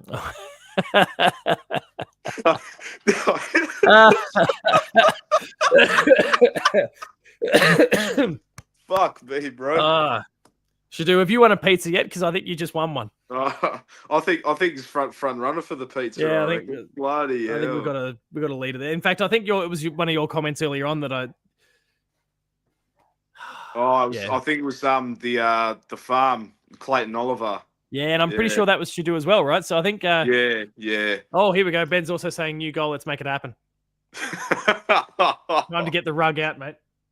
Oh, jeez. Yeah, Drew Banfield, Des Headland, Luke Hodge, Tom Boyd, and Cam Rayner as the pick ones. It's not midnight yet, guys. Far out. It's not Big Brother After Dark, mate. Or whatever they call it. Oh, man. Oh, yeah, it's popping off right now. Oh, I've lost my train of thought. Again, look what a win does for you. We were talking. Shadu says give the piece to Kiri, jokes at his expense. Oh man, but who else did I like? I'm about to put my slippers on my Geelong dressing gown, smoke a pipe, and get into the theme of post-game live fest. Oh, Desmond. Oh no! How you going, mate? You're not gonna like this. We've had a super chat for the chest hair. I don't think I'm going to have to check. I can't see it on my side. I need to check the stream whether Ben's actually done something ridiculous on the back end and actually set this as a goal. But yeah, we'll say. Oh, hang on, there is a goal. What does it say? Oh, he did it. Ben is somewhere on the back end gone and set the goal, saying Kiri will get his chest hairs out. Well, no pressure for that whatsoever. It's been a good laugh so far. All right, let's get back to the football anyway. That's what we're here for, right? Maybe if we beat the Crows by 10 goals next week or Easter Monday over the Hawks, probably shirt could be off, but I don't know. We'll see. Got to get a bit of Kevin Sheedy style scarf. Yeah, that's it. That's it. Yeah. Nah, it's all part of the banter. It's all good. Yeah. Oh man. Now, maybe I didn't realize this, but also another comment's come through. You part of a band? Oh yeah, so I'm part of a community like orchestra here in Adelaide. We've actually we actually got our showcase coming up in May. So anyone might put a plug on the socials and Absolutely. all of that. But anyone in town, come and support us. Yeah, no, looking forward to it. No, that's awesome to hear. I guess I've just missed that little bit of detail over the years. Yeah, So yeah. Well, that's really awesome to hear. And you put it out on the socials, and we'll make sure to retweet things or repost things on Instagram or pop it on the Discord, all of those sorts of things. Also, people, if you haven't already, the Discord, it's our community section there where we got lots of conversation going on throughout the week, even when we're not live on stream. Please don't hesitate to jump into the Discord. The link there is in the show notes, so make sure to check that one out. No, it's good fun. Yeah, it's a vibe on the Discord chat as well. Definitely hop on.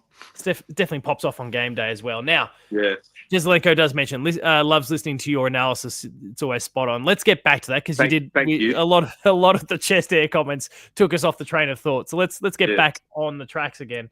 Yeah. We were kind of honing in on Connor O'Sullivan there for a while, but yeah, I guess what else took your fancy from the game tonight? I really liked Jack Bowe's performance. He was one guy I thought he's probably on the chopping block. And he like the last couple of weeks, I thought, gee, he's got a. I think it was the St Kilda game at 3/4 time. He had 6 disposals, and I thought, if you want to be in your best 23 in the midfield, you can't be putting performances like that. And to his credit tonight, he had the 18 disposals. He kicked 2 goals. I got the stats: 6 marks, had a third. 3 tackles, 2 clearances, almost 300 meters gained. I thought he was. I thought he, worked his backside tonight. I thought he was really good. Reece Stanley, I thought did a good job on Max Gawn. I really wanted him to kick a bag on Gawn as well. You know, have a revenge sort of game from the 2021 prelim, and then that infamous game where Gawn kicked the winning goal after the siren. But down back, up forward, he takes some really good contested marks, Reece Stanley as well. Yes. He does frustrate us at times, but, you know, sometimes he gets in the right moments and all of that. And I thought he did a good job today. I've got to give credit where credit's due. Both the Irish boys were very good. O'Shea Mullen continued to develop well. Obviously, again, there'd been that criticism off the back of the first few games. He really stepped up last week against Brisbane. And whilst I don't think the game was quite as stellar as last week's one, I thought it was a really good performance again from him. Kept Cozzy Pickett under wraps for the most part. Cozzy did have 3 shots on goal, but most of them were... he really had to earn everything. He's a high-class player. He's going to get off the leash at points, but... I mean, you know, Cozzy at times, like you said, Paul, he does get off the leash at times, but some of his kicking was like atrocious as well. But credit to Mullen on him. I thought he did a really good job on Pickett. Mark O'Connor as well as the sub. He took some important grabs, especially late in the game. Really got busy there. And Shannon Neal, he got his one goal at the end. But you know, it's like you got to get busy, mate. Got to compete. Look, I was mostly happy. I was saying when it was Brennan and Bianca, I would love to him to go from 7 disposals a game to somewhere between 10 and 12. That I think that's the next step that he needs to make. But obviously he had that shot from well outside 50 in the first quarter, and it was right on line, and it was 10 centimeters away from being a goal. He nearly kicked the one from the boundary there. He nearly walked away with 3 goals from 7 disposals, and instead has 1 goal, 2 for it. So, it's one of those things. It's a near miss, but I'm overall happy with his trajectory. This I is the think year 'cause- in his development that Tom Hawkins finally exploded. yeah, Or was it? No, yeah. so And look, 2007, 8, 9, 10, 11. Actually, he's still 1 year behind where Tom Hawkins was. Tom Hawkins had his moment, obviously, in the 2011 grand final, and that's when he really took off. Shannon Neal's got 18 months still up his sleeve before he's at the equivalent stage in his career. So, yeah. Oh, and I think you're gonna get games like that. It happens to the best of our key forwards, but I think that second half of last year when Shannon Neal was just marking everything, especially that qualifying final against Port Adelaide, which I was there, he was just like marking like Wayne Carey. yeah. But he just needs to take the lead a lot more. I know he could do it. But I'm happy he got his goal tonight. Yeah, that's for sure. Jeremy Cameron, I think he got copped a bit of criticism as well, especially from me too. I think deservedly so. Got to give credit where credit's due as well. Like, yeah, he only kicked the one goal, but his defensive work was outstanding as well. He just worked his socks off. I thought he turned it around, and I thought he was very good too. Yeah. And this is what we want to see from Jez. Like, you don't have to mark like Wayne Carey every week or kick like bloody 7, 8, 9, 10 goals. Like, just performances like that, Jez. Get involved. Get your teammates involved as well. But yeah, Jez has turned it around, and do it in the big moments against the Crows at the Gather Round next week, and Easter Monday against the Hawks as well. Definitely the Hawks game's important there. Yeah, 22 disposals, 1 goal, 2. Some near misses for him as well. Like, it very nearly could have been a really good game for him as well. So, 1 goal, 1 for Shannon Neal. That behind must have been considered. Must have been considered rushed or something in the end. Yeah, the one in the first quarter must have been rushed. Yeah. But also, I guess, to the point of Shannon Neal, Jimmy Day here, I thought Neal was pretty good. His teammates didn't help him kicking to his feet or when he's outnumbered. He's running a bit in the ruck, which was good and got his confidence up. I would agree the disposal to him sometimes hasn't been fantastic. It's either been, it's not been right in front of him. Sometimes he's had to really reach up high. And of course, he's got that advantage. He's very tall, but it's not really ideal because then you've got players, buffing him from either side, players coming back with the flight. It's a lot harder to hold the ball when you're extending vertically as opposed to on the 45-degree angle right in front of you. So, and obviously if the ball's coming down at ankle height, that's even harder. So, I think he's doing the best with what he's had available, and I think he'll continue to develop as the midfielders also continue to learn his leading patterns and the way he moves and what this forward line unit looks like with Dangerfield essentially playing like a key forward role as well. There's going to be some growing pains, but I think, we're still really early days for Shannon Neal, and I think there's a lot of promise and potential there. Will he be Tom Hawkins? I mean, probably not, but that's not because, Tom Hawkins is a generational type player and is, the most capped cat of all time. There's a whole bunch of different plaudits there, but also he could be. There's nothing here that there's no reason why he can't be a long-term cat. So and we're getting there. I'll tell you who I really liked. This is going to the VFL now, and speaking of forwards, I really liked Jay Polkinghorn's performance. 3 goals, 2 today. 3 goals, 2. I just thought he was absolutely everywhere across the ground, very mobile. He's got a similar height, similar build to Charlie Curnow, strong overhead mark as well, and he'd be knocking on Scotty's door at the moment as well. I think a debut will be coming really soon, in my opinion. Plays like Ollie Henry, I thought at times. I think he's got to be careful, to keep his spot because Ollie Henry tonight, he got his usual 9 disposals, didn't kick a goal unfortunately, but where Ollie Henry tries to mark for the ball, he just feels like he's taking mark of the year every single time. Bit like Ollie Dempsey. One of these days he's going to clunk one. And Ollie Dempsey, one of these days they're going to grab it. It's going to be absolutely fantastic. We're all going to say, give him the car or the Virgin nothing. Basically nothing points, that they get anymore. whatever you call it. But But I don't know. I'm liking Polkinghorne, mate. I think there's going to be a debut coming real soon. Like, you know, if it's not next week, it's certainly coming. It's certainly coming. Maybe one of those, in that block where we're playing against some lower teams, which won't be for another month, really. I mean, unless Carlton continues to sink. Unless Carlton bloody plummet, and why can't we play them at GMHBA now? Is it a home game for us against the Blues? I don't think so. I'll double check that, but I don't think so. Oh, bummer. So round 5 is Adelaide, round 6 is Hawthorn, round 7. It's a Carlton home game, so it's the MCG. Well, bloody should play him a bloody Marvel at this point. You know, no, we do not want to play any games at Marvel Stadium. Hey, it's not St Kilda. It's the ground, not the team. The comments are still popping off here. What do we got going on? The Polk is going to own the league in 4 years. Oh yeah. What else have we got here? Slippery Stengel for stepping by that guy twice was cute. Oh, I love that. Selling the candy. Oh, I thought he was brilliant too. I just love that. Yeah. What else? Happy have we got he got a here? goal as well.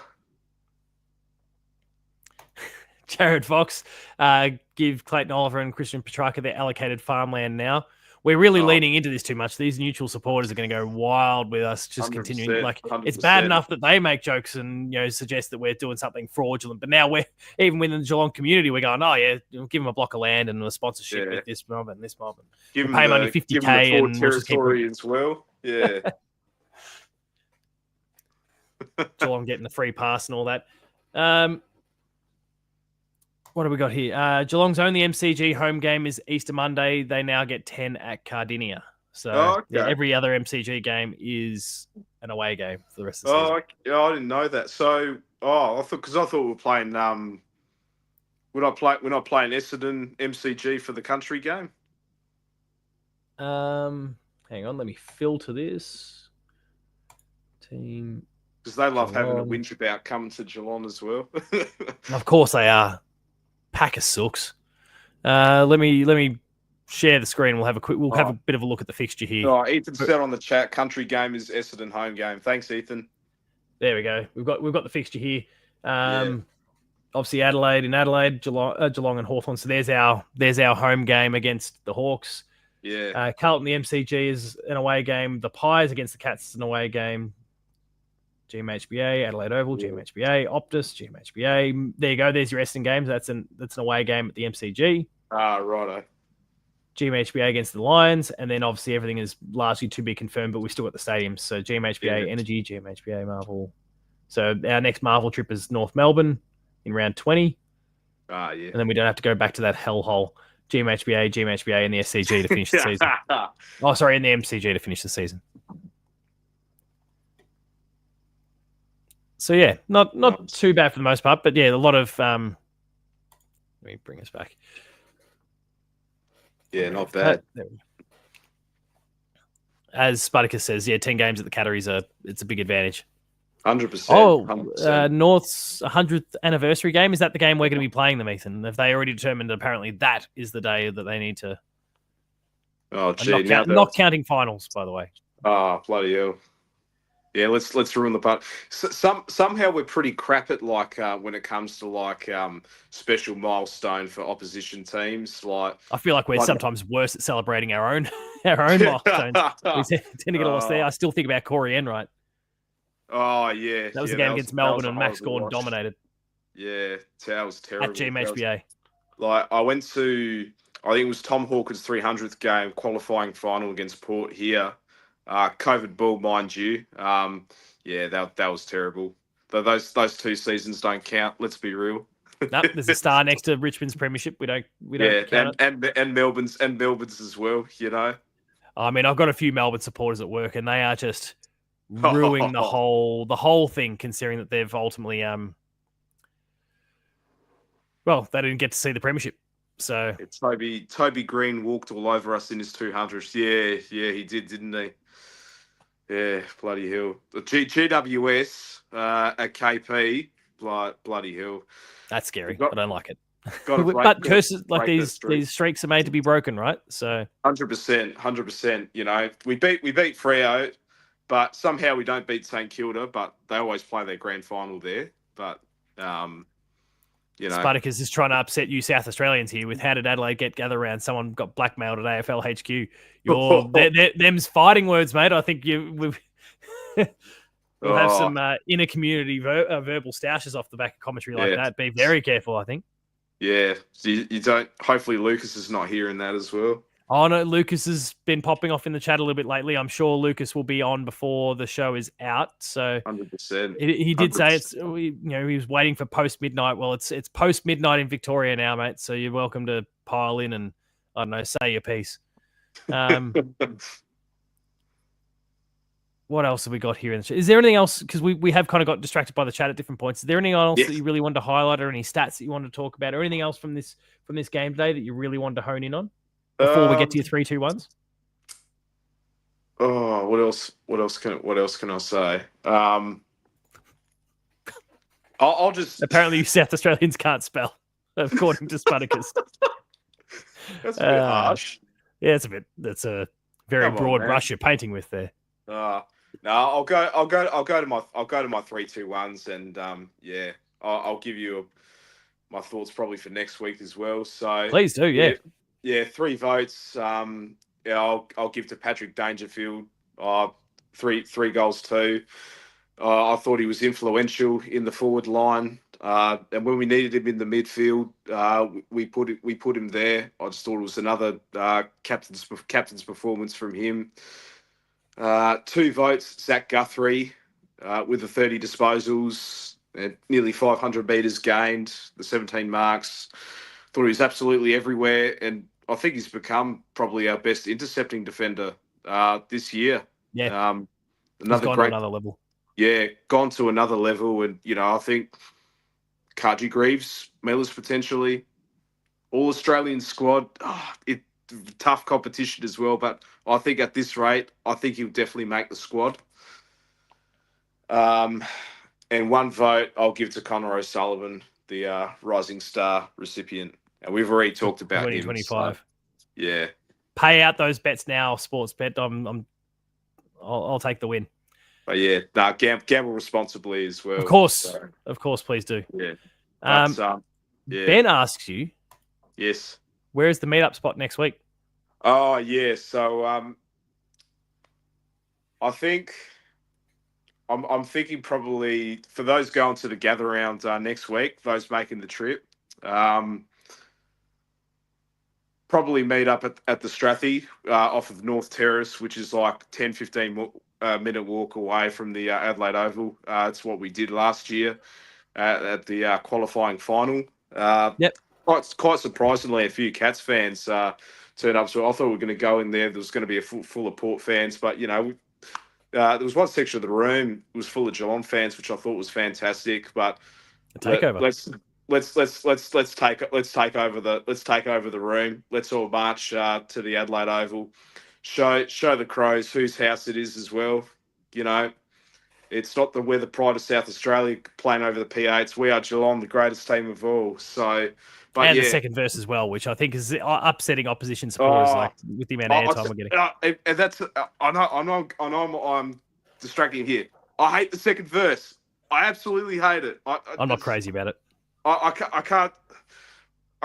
can't stand it. And but I don't know if it, for me, I don't know if it's just that I'm not used to it. I hate it. I love it just doesn't have feeling in it, man. Like the original Fable Singers recording, they had a lot more feeling into it, a lot more passion. Yeah. No, I don't like it. I don't like it. It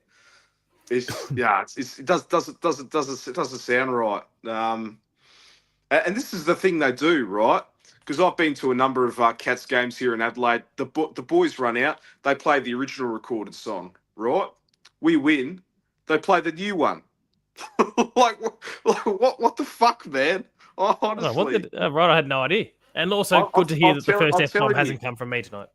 You find a replay of any Geelong game played in Adelaide. I'm telling you, man, that's interesting. I hadn't noticed that. It's so weird. It's absolutely so weird. But yeah, back to it. That's right, Lucas. If you're listening, brother, go in your full cricket gear, mate. Also, Lucas, make sure you jump into the back end of the call tonight. Still keen to hear your thoughts coming from the long run towards the end of the show.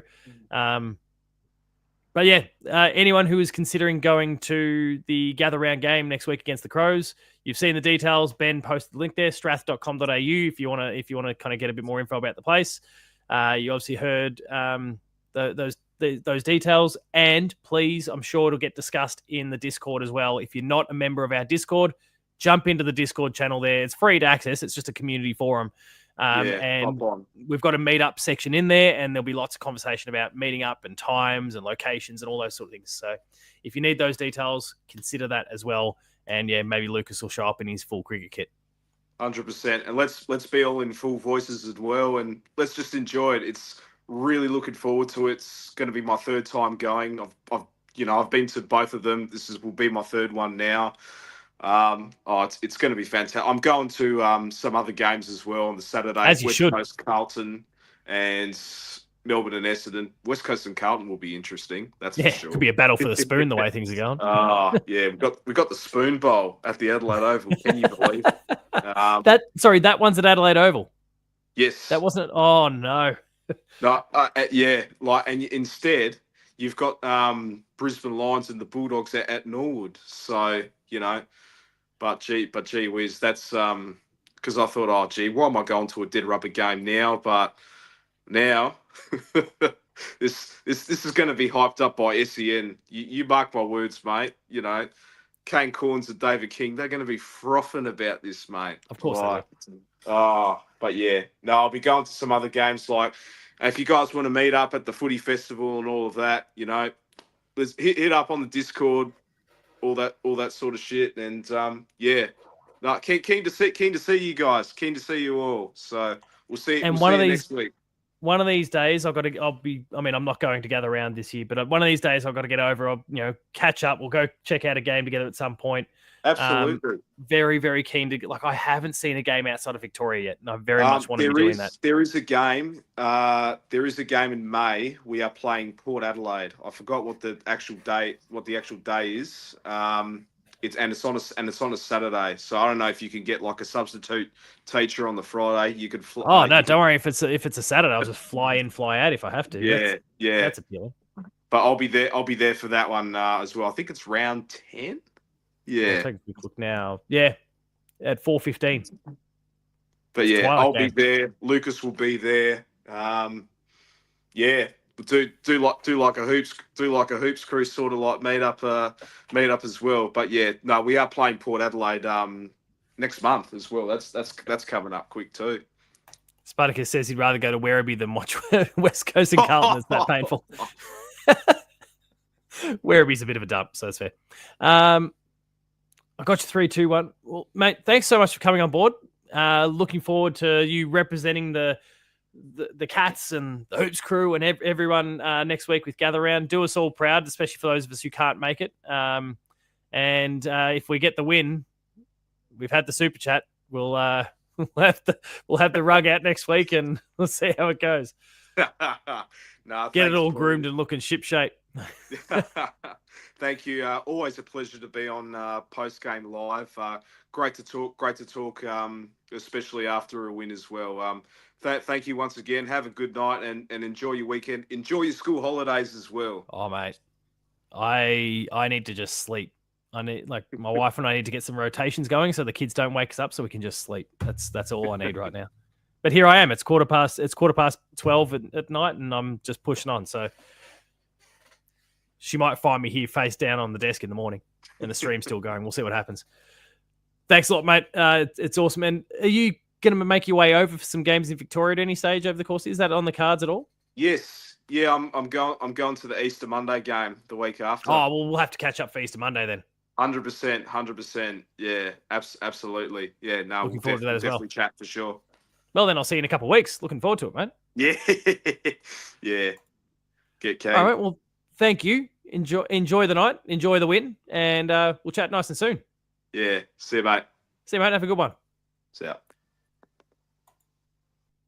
Always good value. Next up, let's bring in Ben.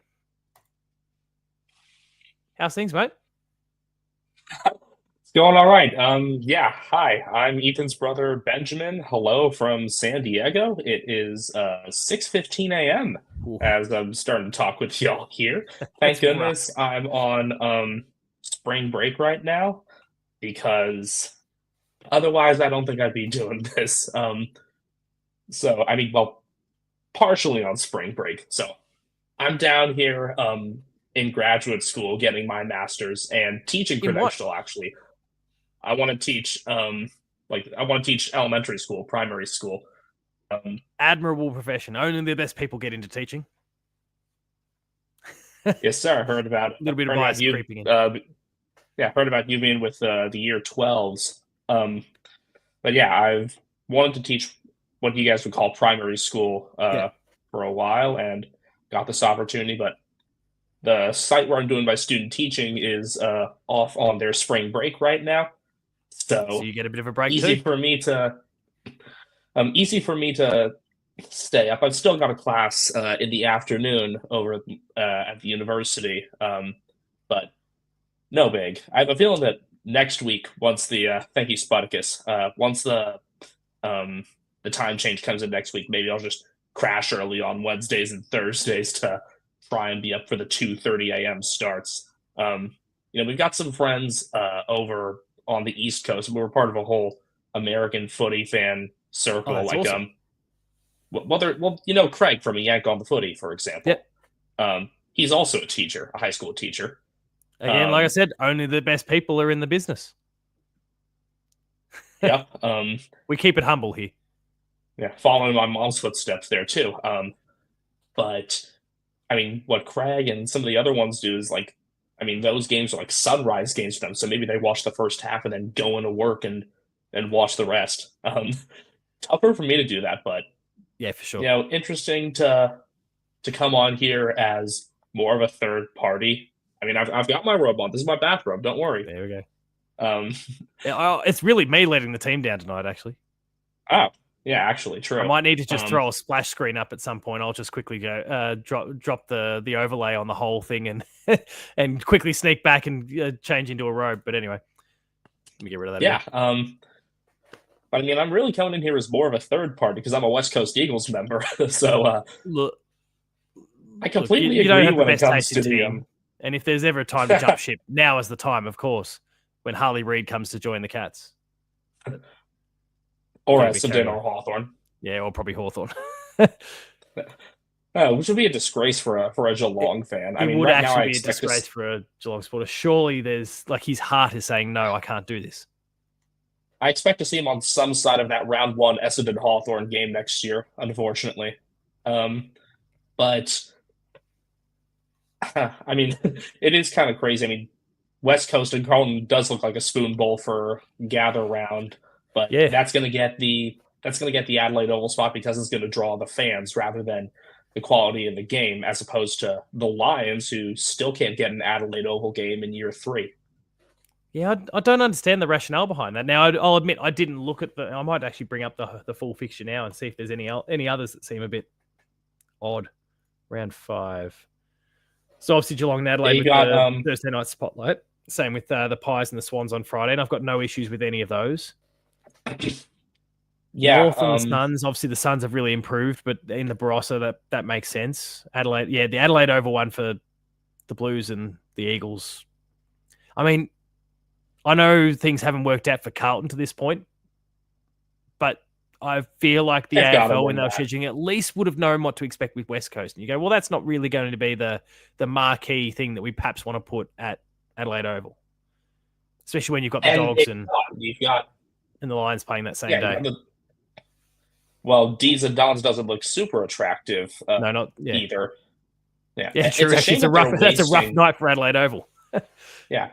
It's a shame that they're wasting Shea Bolton's first game against Richmond out in Barossa. Oh, yeah. Will that be his first? Is he due to... I haven't looked at match selection for... He played Derby. Oh, he did? Yeah. Sorry, yeah, he did too. Sorry, yeah, he's just his rematch. That's right. Sorry, you were talking about the rematch. Yeah. Sorry. Just yet to kick a goal in purple. But yeah, that's difficult there. I mean, a lot of what they're going to draw in terms of fans there, and of course, Blues are going to travel. But in terms of this game tonight, had a lot of fun being up, totally alert watching this. I actually had to make sure that Ethan was up about 8 hours away from me at the start, because because I mean, down here in San Diego, that's an 8+ hour drive away from the Bay Area. He looked, I think, a bit more tired than you do when he was in the call before. So fair enough to be checking in to make sure, mate, you still up? Yeah, I mean, he'd been doing some of his prep sports work earlier, covering a high school baseball game, so that's part of it. And today was a pretty easy day for me, but the old rivalry, Voss versus the Carlton fan base. Really, it's just the coach, whoever current coach happens to be, versus the Carlton fan base. Voss, Teague, Bolton. Yeah. Take your pick. It's the same old story. Pagan, I mean, we only started watching in 2020 though. So our list is definitely much shorter. In regards to tonight's game, though, let's talk about it. I know Melbourne's given them fits before. I came in, thinking this ought to be, 5-goal Cats win, and the margin eventually got out. Margin eventually got out to, I guess, 39. 39, and it felt like that for a while. I don't know. It felt like that for a while to me. Just didn't end up finishing like they should, but it's not to say that Melbourne did either. You got Bailey Fritsch somehow getting space jammed in terms of his goal kicking. Ethan and I talk about that all the time. Like, Mitch McGovern has gotten space jammed. Andrew McGrath has gotten space jammed. But Bailey Fritsch, I had written down this stat. Fritsch had kicked 193 goals to 94 behinds from 2021 to 24. So it's honestly like downright better than that, actually. Yeah. Because double would be 186. Or 188. Oh, yeah, sorry. There was that's all right. I just said essentially. But that's all right. No, all good. No, it's mind-blowing, and honestly, like, even as a third party, like, kind of depressing that the one thing that's been going right for them, even when everything else has fallen off, is not going right for them. Ruski, good question. Some games are on Fox Sports 1 or Fox Sports 2, some of like the extra Fox Sports channels here, but Ethan and I also split Watch AFL. KO, I think, works exclusively in Australia, and Watch AFL, I mean, we get the 24/7 Fox footy with that. So it feels pretty similar, I guess, to probably what KO is, and I'm super satisfied with the stream quality, honestly, compared to that's awesome. A lot of streaming things here in America. I was not enthused by the late out of Blitzovs at first, but then I realized, Ethan made a good point to me that Stanley has had the good track record against Gone, and honestly, the best thing about it was that DeConing ended up going back, because I feel like that's something that's sorely been missing, and with Jack Henry out, that's going to be even more needed with DeConing, along with the revelation to the entire footy world now, because it was national TV, that is Connor O'Sullivan. I feel like we've all said the piece about O'Sullivan, but just the first word that came to mind for me thinking about his game is really mature.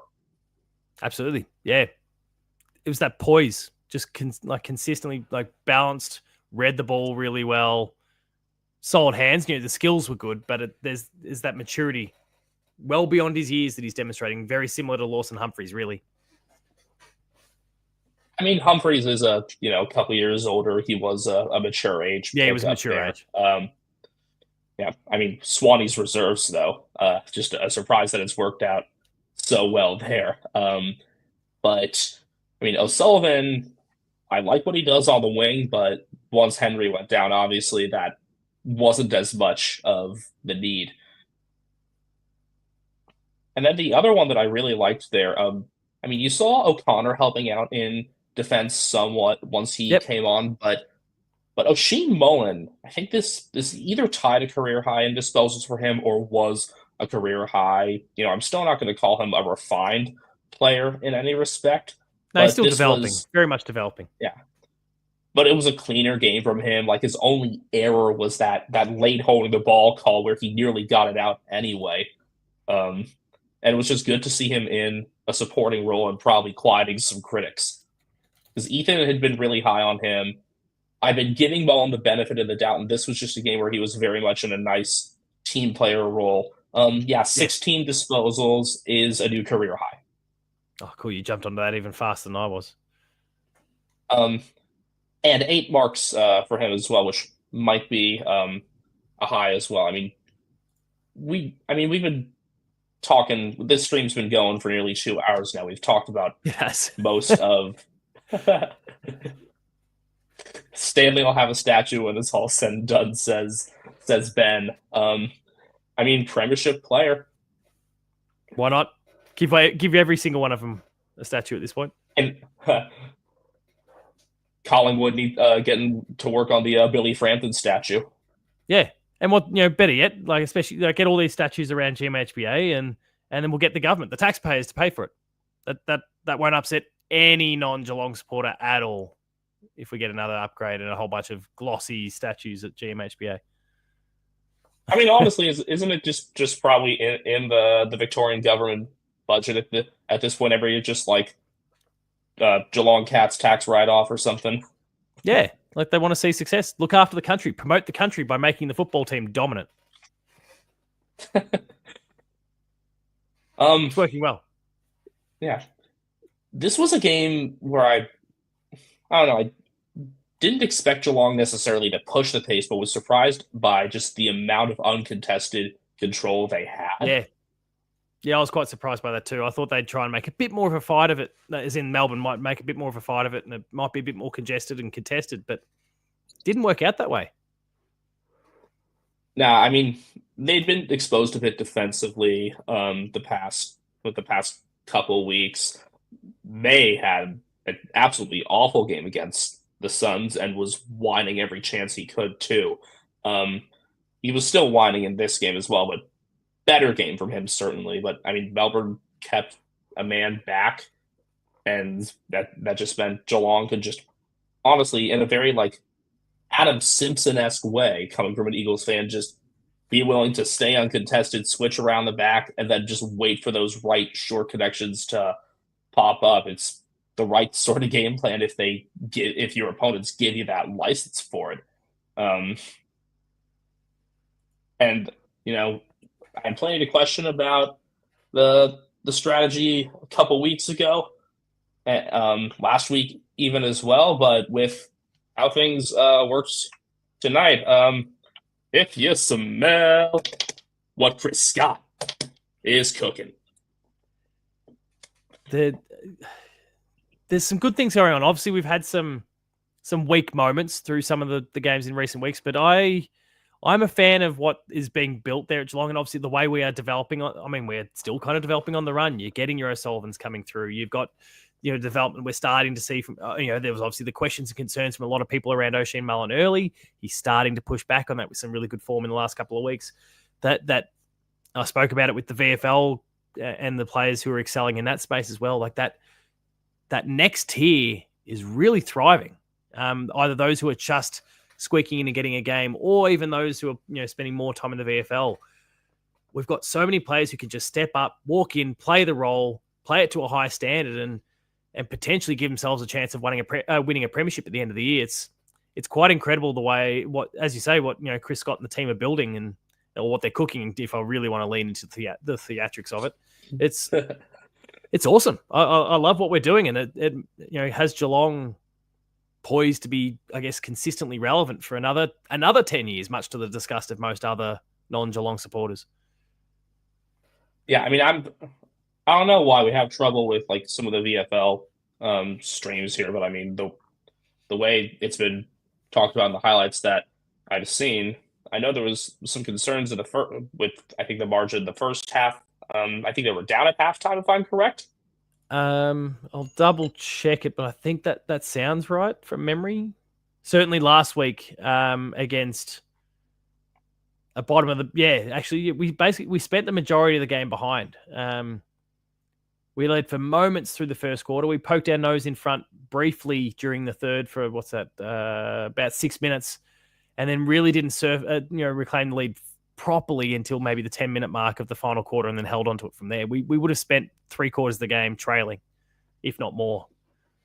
So it was a good effort, surging quite late. And what did we kick in that last quarter? We kicked 5-2 to 1-2 in the final quarter to take it away. Oh, so the Demons at both AFL and VFL level can't close out games. Good to know. Yeah. I mean, the Casey team's pretty solid. And then, there might have been that home team advantage, and obviously the Geelong supporters would have been starting to make their way in for the senior game, and so they're going to get a bit more vocal and a bit more support for the VFL team as the game would have gone on. But you're right, yeah, they can't seal the deal no matter what. And of course, as you know, I feel obliged to note, because Brendan has been in the call and the chat tonight. Mitch Hardy did play. He was actually pretty close to best on ground at halftime. He had finished the game with 24 disposals, 1 goal, 6 clearances. But he's no longer a Cat. He's representing Casey Demons now, and so he's the enemy formally. Right, I had forgotten for a second that he was delisted. Yeah, delisted last year. You know what? Yeah, I mean, I remember people were wondering when he came in, just like, oh, he was wearing 14 at his old club. The 14's in good hands right now. Absolutely. Yeah, lots of respect being heaped on the number 14 there. Yeah, I was surprised that he got the Rising Star from round 2. As an Eagles fan, my thought was Tyrell Dewar with his 2 goals. He was the name. I didn't get to see the game, but he was the name that kept coming up that I continued to hear about, and I thought potentially had a chance. The numbers certainly stacked up. Yeah, but he and the rest of the Eagles fell off late in that game, so that's probably why. I mean, yeah, just overall pleased with just responding to Melbourne's setup by kind of having the possession-based game, still getting those overlaps as they needed to, even when Cameron wasn't finishing properly. His work rate was also so much better in defense too. I think I'm not sure if that was self-motivation or somebody else lighting a fire under him, but it was needed. So that's a big positive there.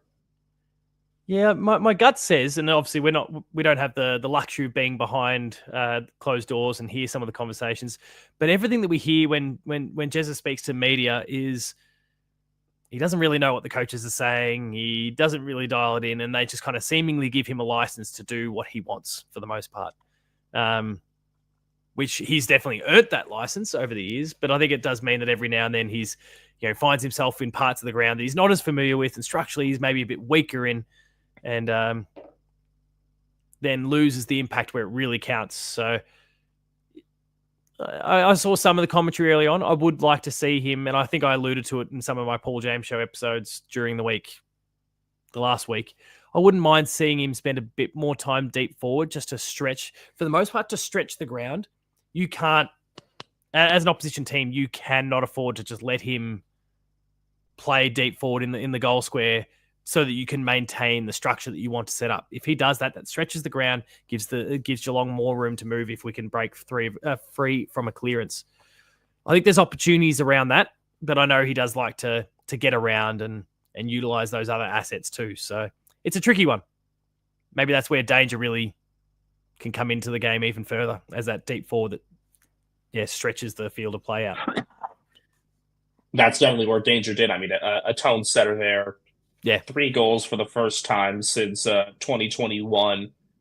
I remember going back and looking at some of his historical stats with the tables. Weirdly, his last 4-goal game was in a shortened game in 2020, that semifinal against Collingwood, where you absolutely destroyed them. Yeah, I remember that one. Yeah, he kicked 4 straight.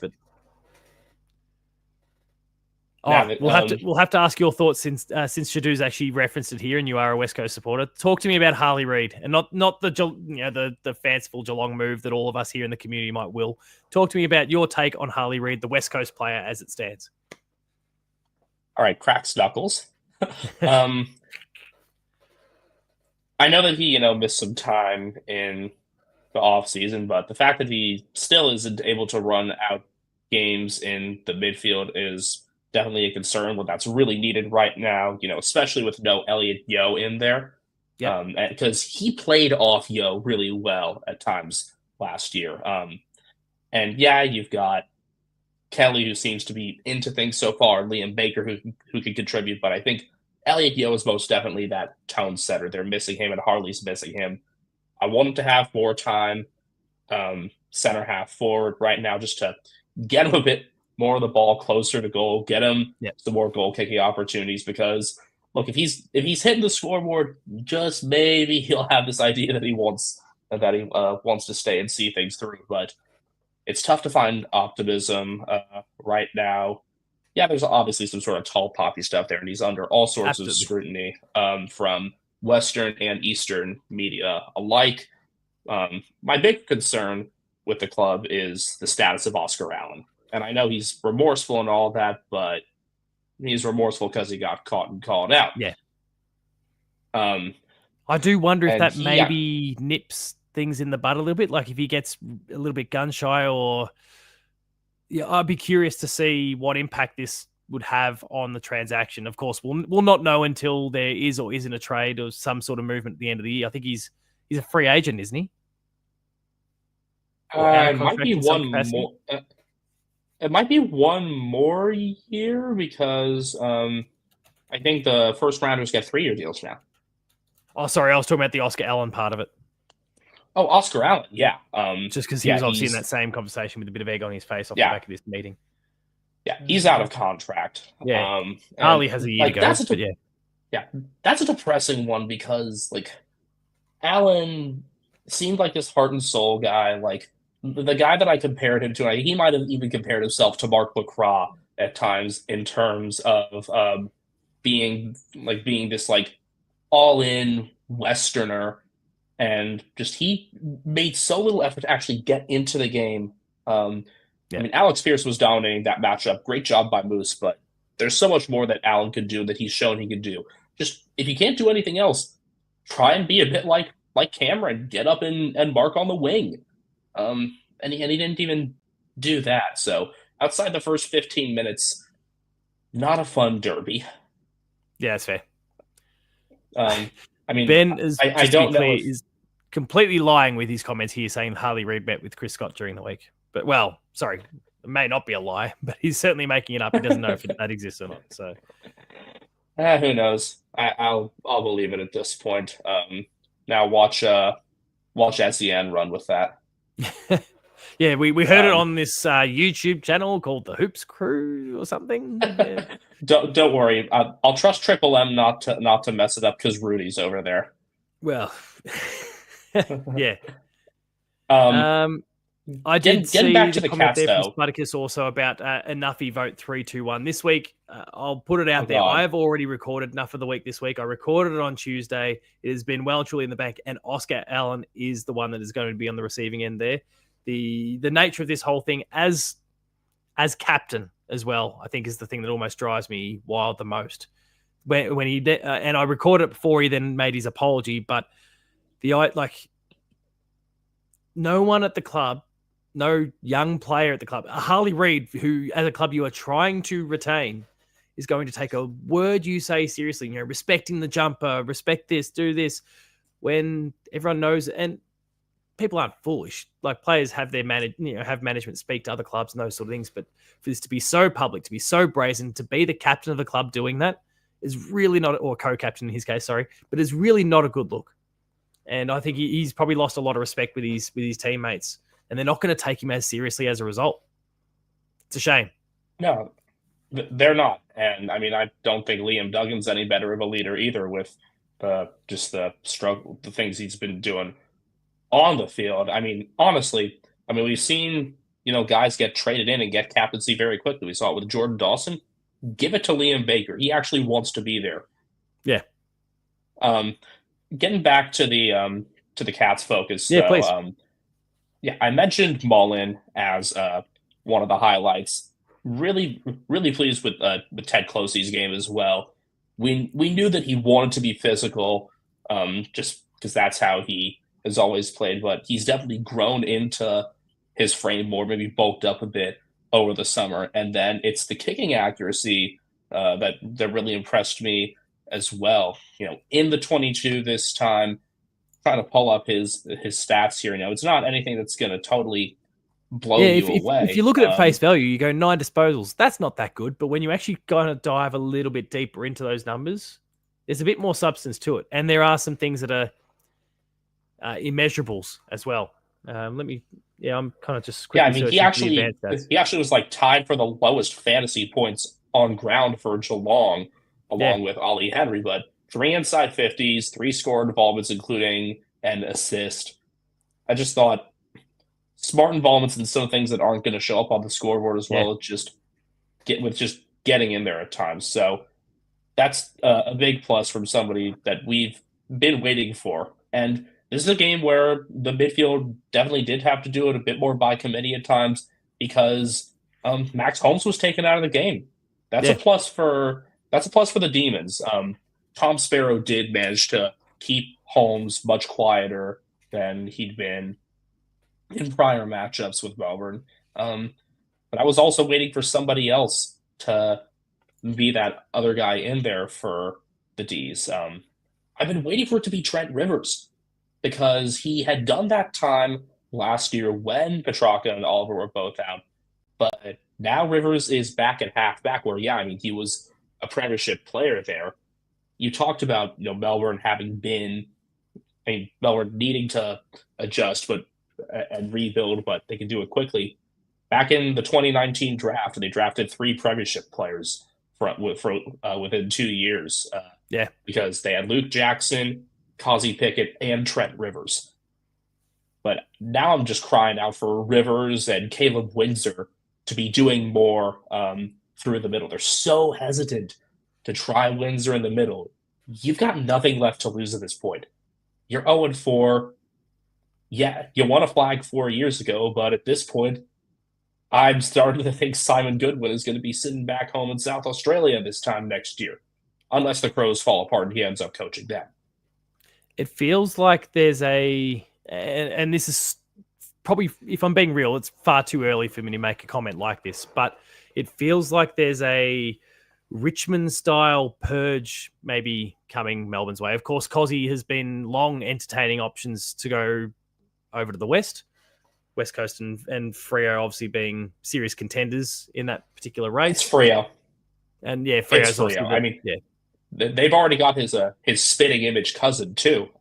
Isaiah Dudley kicked 2 goals actually in a burst in the very derby. Impressive, yeah. It's amazing how much they look alike, honestly. We'll just quickly shout out Bussy on the way out. Wife screaming at him, night everyone. Thanks for coming on board as always, mate. Been great to have you on. You've kicked on till quite late. It is now pushing 1 a.m. So thank you for all that. But yeah, sorry, let's keep that conversation going. It's a tricky one. It does feel like there's an exodus coming. Obviously, we know that Petrarca's been entertaining options with Collingwood in particular. I know Carlton was in that up to their eyeballs as well, but essentially, so the intel I was provided is that clubs were very keen. Petrarca wanted out. But the reason that didn't amount to anything is all contract based. It was just he, with the amount that he was set to receive, and also the changes coming to draft and trade and what you can offer effective this year.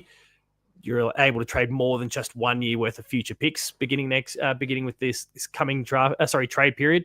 That gives clubs more options. They didn't have enough collateral to be able to work with. That's going to change this year. So that I think very much puts Christian Petrarca back on the table, and you could see him quite frustrated tonight. Yeah, I would say Petrarca was probably their best. You could put Kazi up there had he maybe finished with one of those because he ended up no goals 3. 3 behinds, yeah. it's great to see Causey back, but at the same time, there's one guy who had been liking for Melbourne these past couple weeks that got marginalized from them, and that was Cade Chandler. We've seen Chandler and Pickett be able to coexist before, but this game Chandler was relegated to like halfback flank, Yeah. and I didn't like that nearly as much. So I don't know, things to watch for the Dees. It was nice to see Daniel Turner get back in there. He belongs. I know that some weren't liking that it came at Aiden Johnson's expense, but I thought Johnson was kind of getting in Van Rooyen's way. Yeah, right. I think I mentioned it earlier on the show. Like I had no idea who Turner was. His name that had not come across my radar that I recall anyway until tonight, and I was really impressed by the game he put together. Yeah, Daniel Turner, he was drafted as a defender, but had some forward time from his first inclusion last year back in round 7.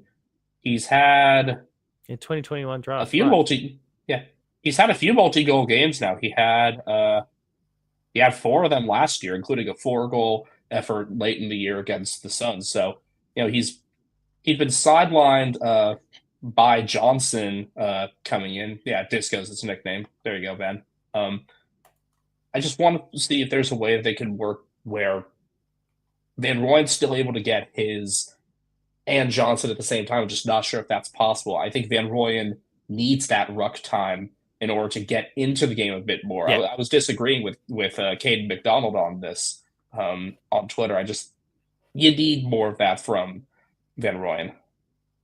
Yeah, I think he just needs the opportunity to stretch his legs and get mobile in a very Jeremy Cameron-like way. Now, does he necessarily need to do the ruck? Yes, no, maybe.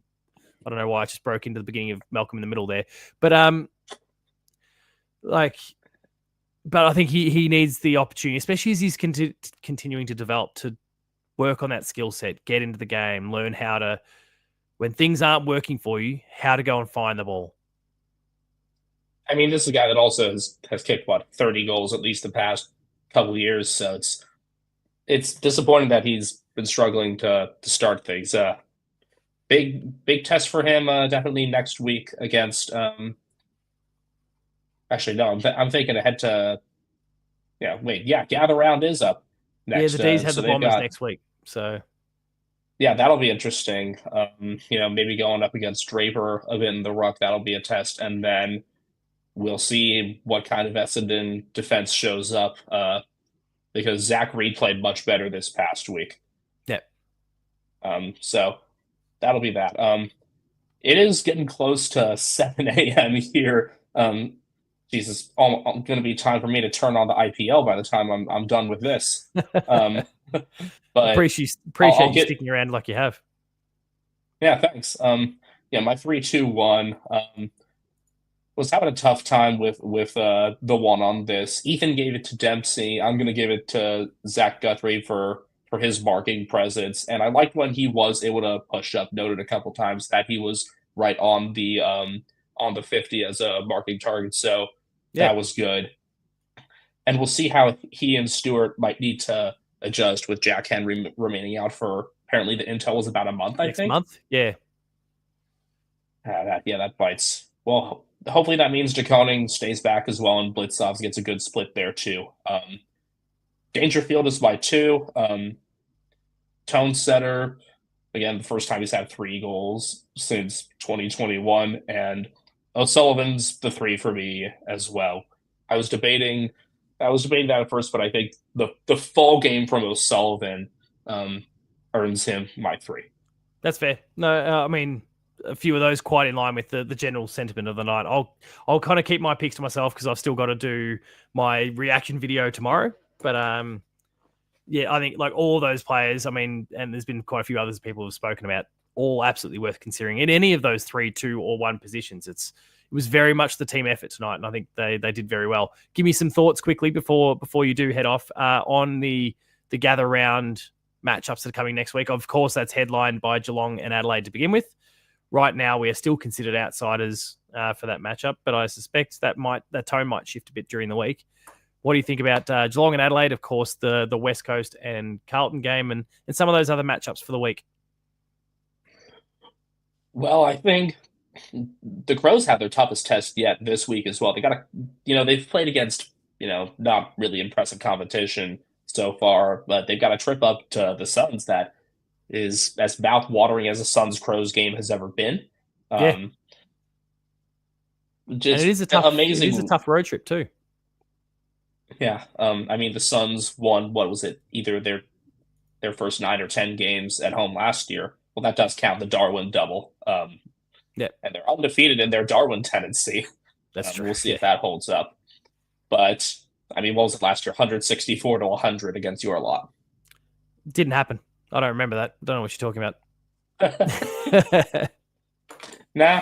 Well, that was awful. Well, now you don't have to. Well, now you have to worry about Jack Lukosius when you go to play Port instead, because Lukosius loves kicking bags against the Cats. He does like kicking bags against the Cats. He probably won't get a game. Yeah. Suns, Crows. Well, we'll see if he gets back for that. Actually, I think it was his kneecap that's keeping him out right now. Yeah, it's a fickle sort of injury, that one. Yeah. Suns, Crows is.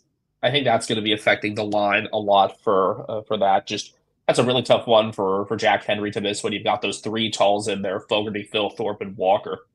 So I don't know. I think I'd still be leaning Crows with the home field advantage there and shorter. And I mean, yes, it's a shorter week for both, but shorter weekend travel for the Cats. Collingwood, Sydney. It's disappointing that they're not. I mean, I forget if they're doubling up or not. I feel like they'd that's have just to a single game on Friday. That one. Jeez, that's kind of crazy. Then, I'll tell you what I don't like about that: the Swans going all white for that game. Oh, are they? I haven't seen the jersey for that one. It's like it's all white. It's like they've still got the Opera House outline in red, but everything else is white. You're robbing us of one of the best jumper matchups in the land. Like Sydney and Collingwood, Sydney and North are my 2 favorite jumper matchups. They do pair very well. Yeah. Sydney get around jersey. I love the Melbourne. Oh, yeah. Okay, right. I see it now. Okay. Yeah. I love Melbourne bringing back the Flamehead. Yeah, Melbourne's bringing back the Flamehead as they should. I'm just quietly hoping that we don't see any of those awful gather round jerseys that the AFL produced last year. Did you see any of those? You're talking like the every logo one. Yeah, I'm going to quickly project it just to refresh people here. It's popping up on screen now. Like that disaster piece. Yep. The good one. The good one is the guy with the jacket. I forget which betting thing I forget which betting thing he works for. He was the one that showed up with like a custom-made jumper like that. The first gather round, he added the all teams should merge sign. And then last year, his name's Tommy Flanagan. He showed up last year with like a full-on, here it is, a full-on like shirt and like suit jacket. And hat. I'm gonna place that there in our studio chat so you can see it. Let's have a bit of a look. Just like that's what we all aspire to be. Tommy is the gather round mascot. Yes. So this is so Tommy. I went against Tommy in when I was on the Fox Footy show in the final series. We spent a bit of time together. He's a really good guy, but gee whiz, it's an awful. I love it. It's an awful kid. No, I love what Tommy's doing. The fact that he did it himself. Bulldogs Lions should be a fun Norwood clash. Those are teams where they have had some prominence on the wing in recent times for the Dogs. Sam Davidson did exceptionally well this past week on the wing there, so that'll be one to watch with the narrower wings. Yeah, so the first one is the 2023 look with just the jumper and all teams should merge. And then 2024, he went even further. And I think that was actually during the Dogs-Cats game based on the scoreboard. Yeah, you can see a Dogs beanie there in the background, and the Cats getting the job done. I mean, you'll see beanies of everything at Gather Round. I mean, you see fans of potentially 17 teams singing "Never Tear Us Apart." I love the fact that, I mean, what I don't like about the scheduling, honestly, I think it's honestly like, well, in hindsight, maybe it's fortunate scheduling for Geelong that they end up having the Thursday because, their round 3 bye got erased. I just don't get why you'd put them to start gather round when you've got Easter Monday coming right after. Yeah, it becomes a very long break for Geelong between those two matchups. So yeah, apparently though the Crows get preferential treatment for the start of gather round, I guess, because Port tend to get the Anzac Week home game. What I would have wanted if I were like doing like my fantasy gather round scheduling is Port versus Collingwood to start gather round, but instead, of course, Collingwood get the preferential scheduling, and Dan Houston's first game against his old lot was at home. Yeah, there's look, I mean, I don't mind the model. I don't mind the idea of Adelaide leading it off. It's Geelong getting the start of it though that rubs me the wrong way. I think a bit of that then has to do with the rest of the fixturing. I mean, it's strange. Like, we are going from a Thursday night to then a very long break to a Monday, which that's the weird part for me, because everything up to that point, like we've kind of been near the front end of the round every round up to this point. Saturday for Fremantle, Saturday night for St Kilda, Friday night for, what was it, Friday night? No, it was a Saturday night again for Brisbane, and then we've crept into Friday this time. Like, it does ultimately kind of snake a little bit, and it, we were due to kind of push earlier in the round, but it does then create this weird disconnect as we're meant, typically do kind of snake. It's gradual. This is a very hard pivot from a Thursday night at the beginning of the round to absolutely the end of the round with Easter Monday. So I'm not sure how or why that happened, but it is what it is. Yeah, did not make much sense to me there. Carlton and West Coast. Look, I'm not going to tip West Coast at this point in anything. If the Blues do somehow manage to lose that, though, I'm not sure if Voss is going to make it back to Victoria on the certainly not on the team plane anyway. He might just drive home. Yeah. It's going to be like almost a reverse Jeremy McGovern then. Do you remember the story last year? Which one was that? It was after Jeremy McGovern had like done his ribs or whatever. Yeah, right. He drove all the way. I think it was like he drove all the way across the country and like met up with his wife, maybe in South Australia, to make it back to Perth because he couldn't fly with what was going on. To make it back to Perth for Simpson's farewell game. Yes. And McGovern's out too. Right.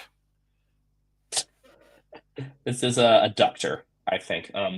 One very last thing before I go, because I'm sure we got some other people that are still waiting. Lucas was there before. I'm sure he'll be back probably in the next minute or two. But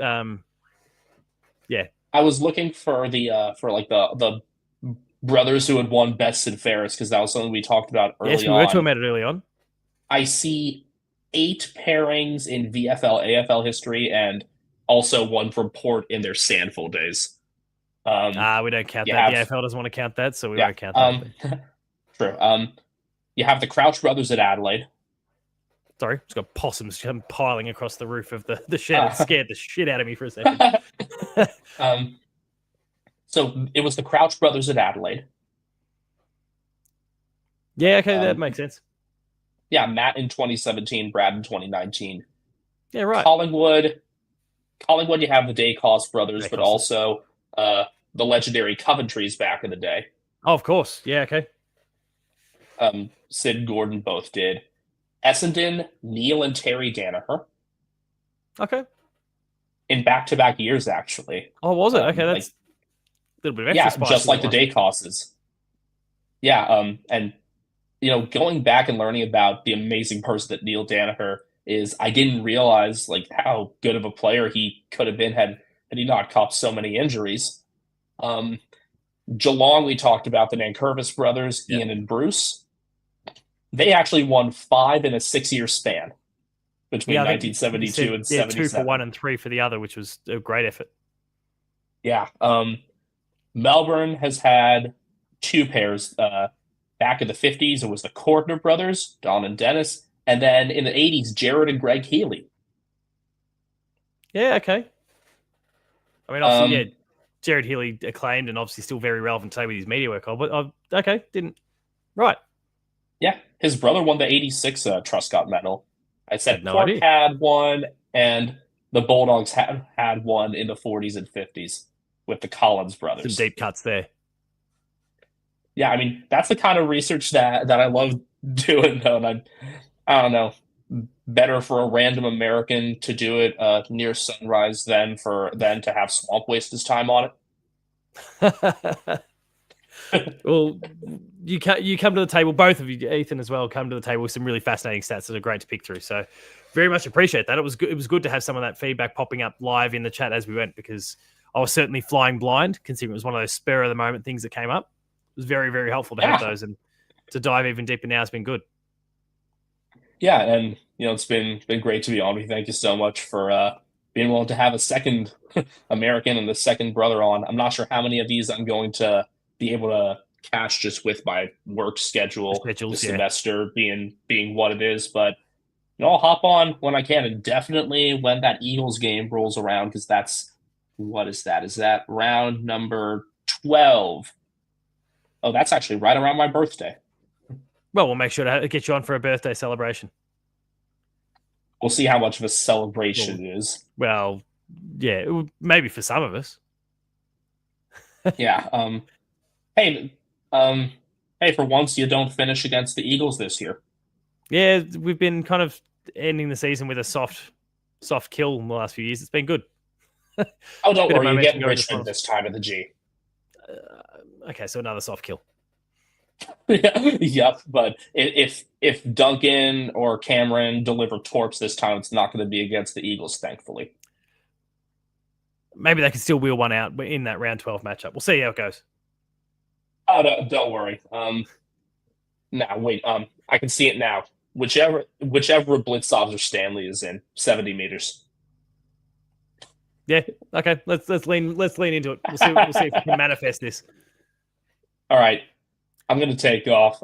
No worries. Thank you, Ben, very much for coming on board tonight.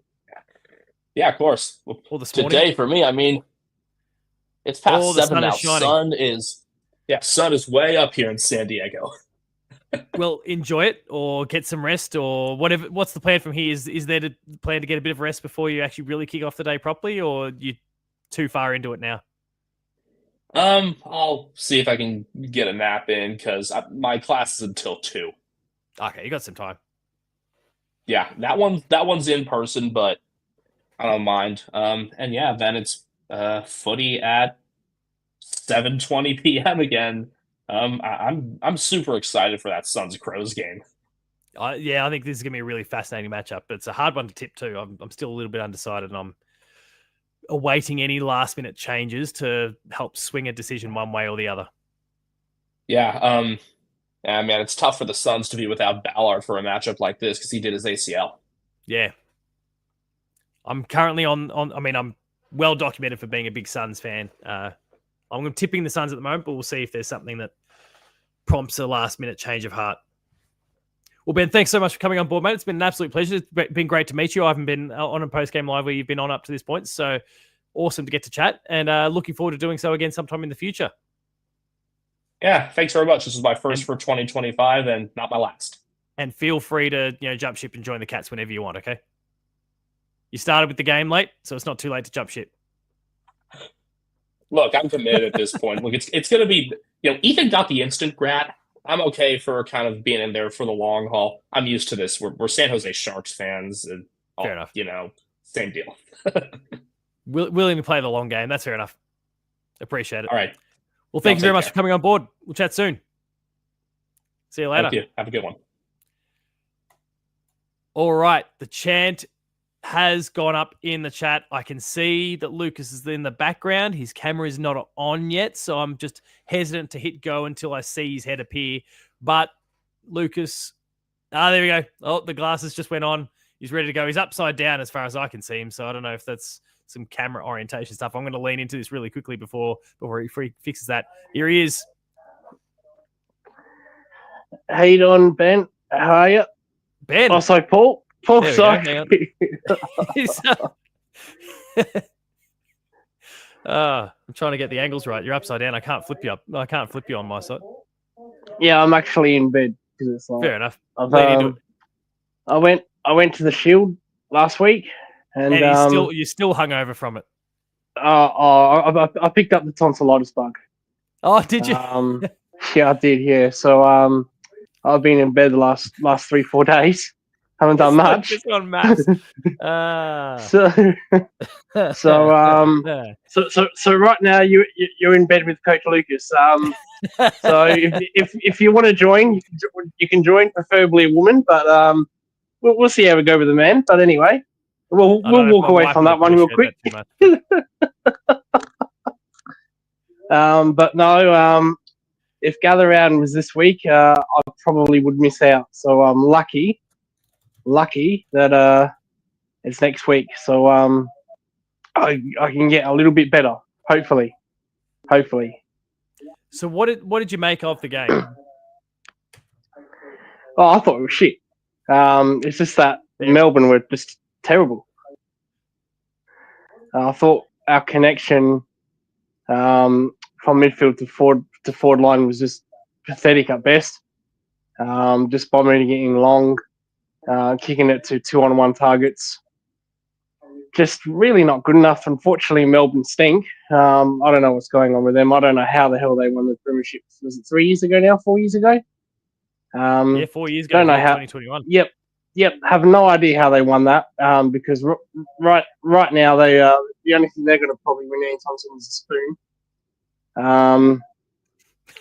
So I just thought that we were terrible, and we're lucky it wasn't Hawthorn. Lucky it wasn't the Crows next week. Lucky it wasn't a GWS. I don't want to be too negative because we won the points, but that's about it. We won the 4 points. Move on. Probably get absolute. Yeah, we did what we needed to do, but probably going to get smashed by Adelaide next week. Probably something along of 60 points, 50, 60 points. So you heard it here first. Ben is also asking, just while we're continuing with the bed theme, does Lucas wear sunnies in his sleep? Ben needs to know. Chat also wants me to make myself upside down as well, so hang on. I have to actually hold it in place if I'm going to continue with this, so this is not going to last. But there we go. Please, I beg of Ben in the chat not to make me laugh. I'm still not 100%, and it still hurts to laugh. So please. But no, look, it's got the 4 points. We did what we got to do. There was a few positives. Sorry, at the moment I'm flipping it back. I can't wait to replay this. I thought Dangerfield. How good is Dangerfield? Oh my god, he's a beast. I don't know if you were watching along at the time. I was really fascinated with the strategy with Danger. Obviously, we've seen the impact he's had when he's gone into the midfield in some of these games where, like St Kilda and Brisbane, or where the momentum's kind of gone against us for a while there, and he's been the one to kind of essentially be the circuit breaker. It was interesting. I felt the way they played him, especially in the first half. Once we really kind of had control in the second half, he kind of played a bit more forward, as has been the plan all year. But the first half there, where he seemed to go into the center contest, win, lose or draw, he'd compete at that and then push forward straight away and go back to his deep forward sort of role.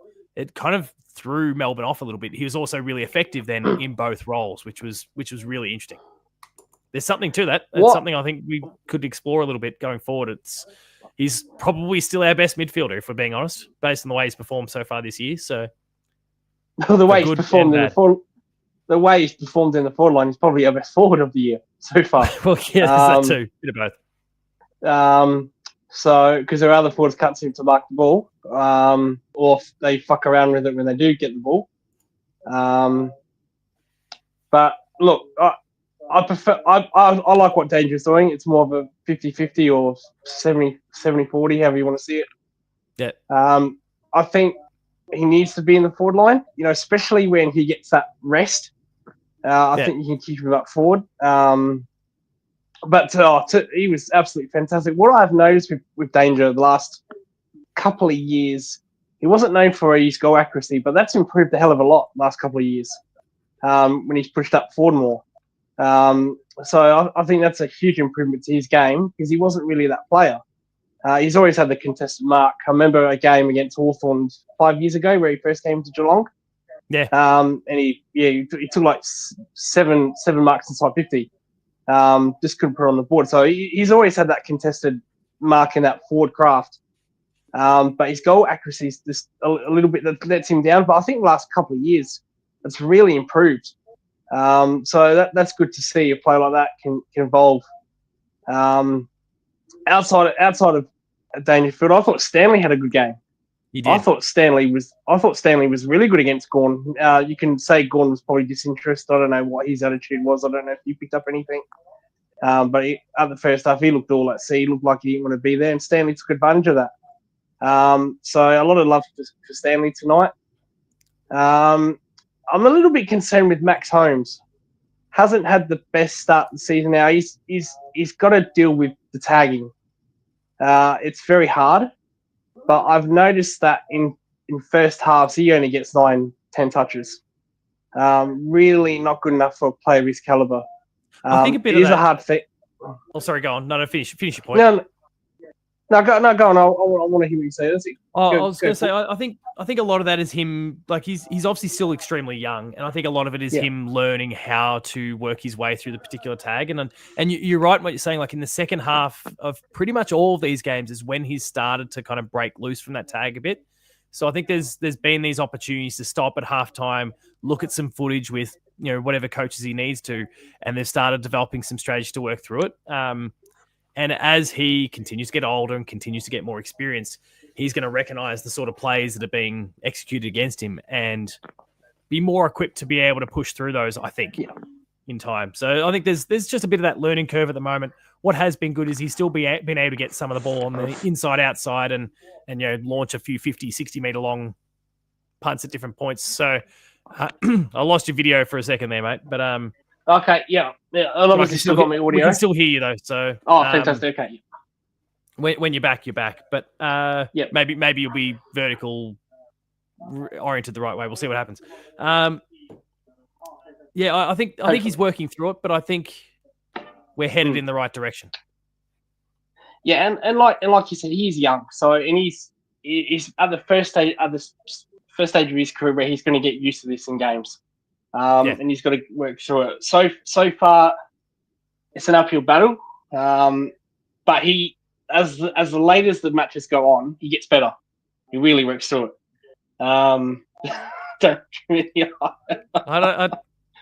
it's not about Teenage Mutant Ninja Turtle pajamas anymore, so I'll take that. I can just pretend I'm Ben if you want. It's all right. But no, he needs to get he just needs to get something he needs to use to. But as the later the game goes on, he does get better. He does fight through that. But he probably just needs to do it a little bit earlier because he is one of our best players. And when you're one of our best players, whether it's Geelong, Melbourne, Port Adelaide, whatever, if your best player is not winning the ball, then it's a bit hard to win games. Absolutely. So I do applaud his efforts. You can't question his efforts anyway. But I think that's something he needs to get just a little bit better on. Probably work it off a little bit quicker.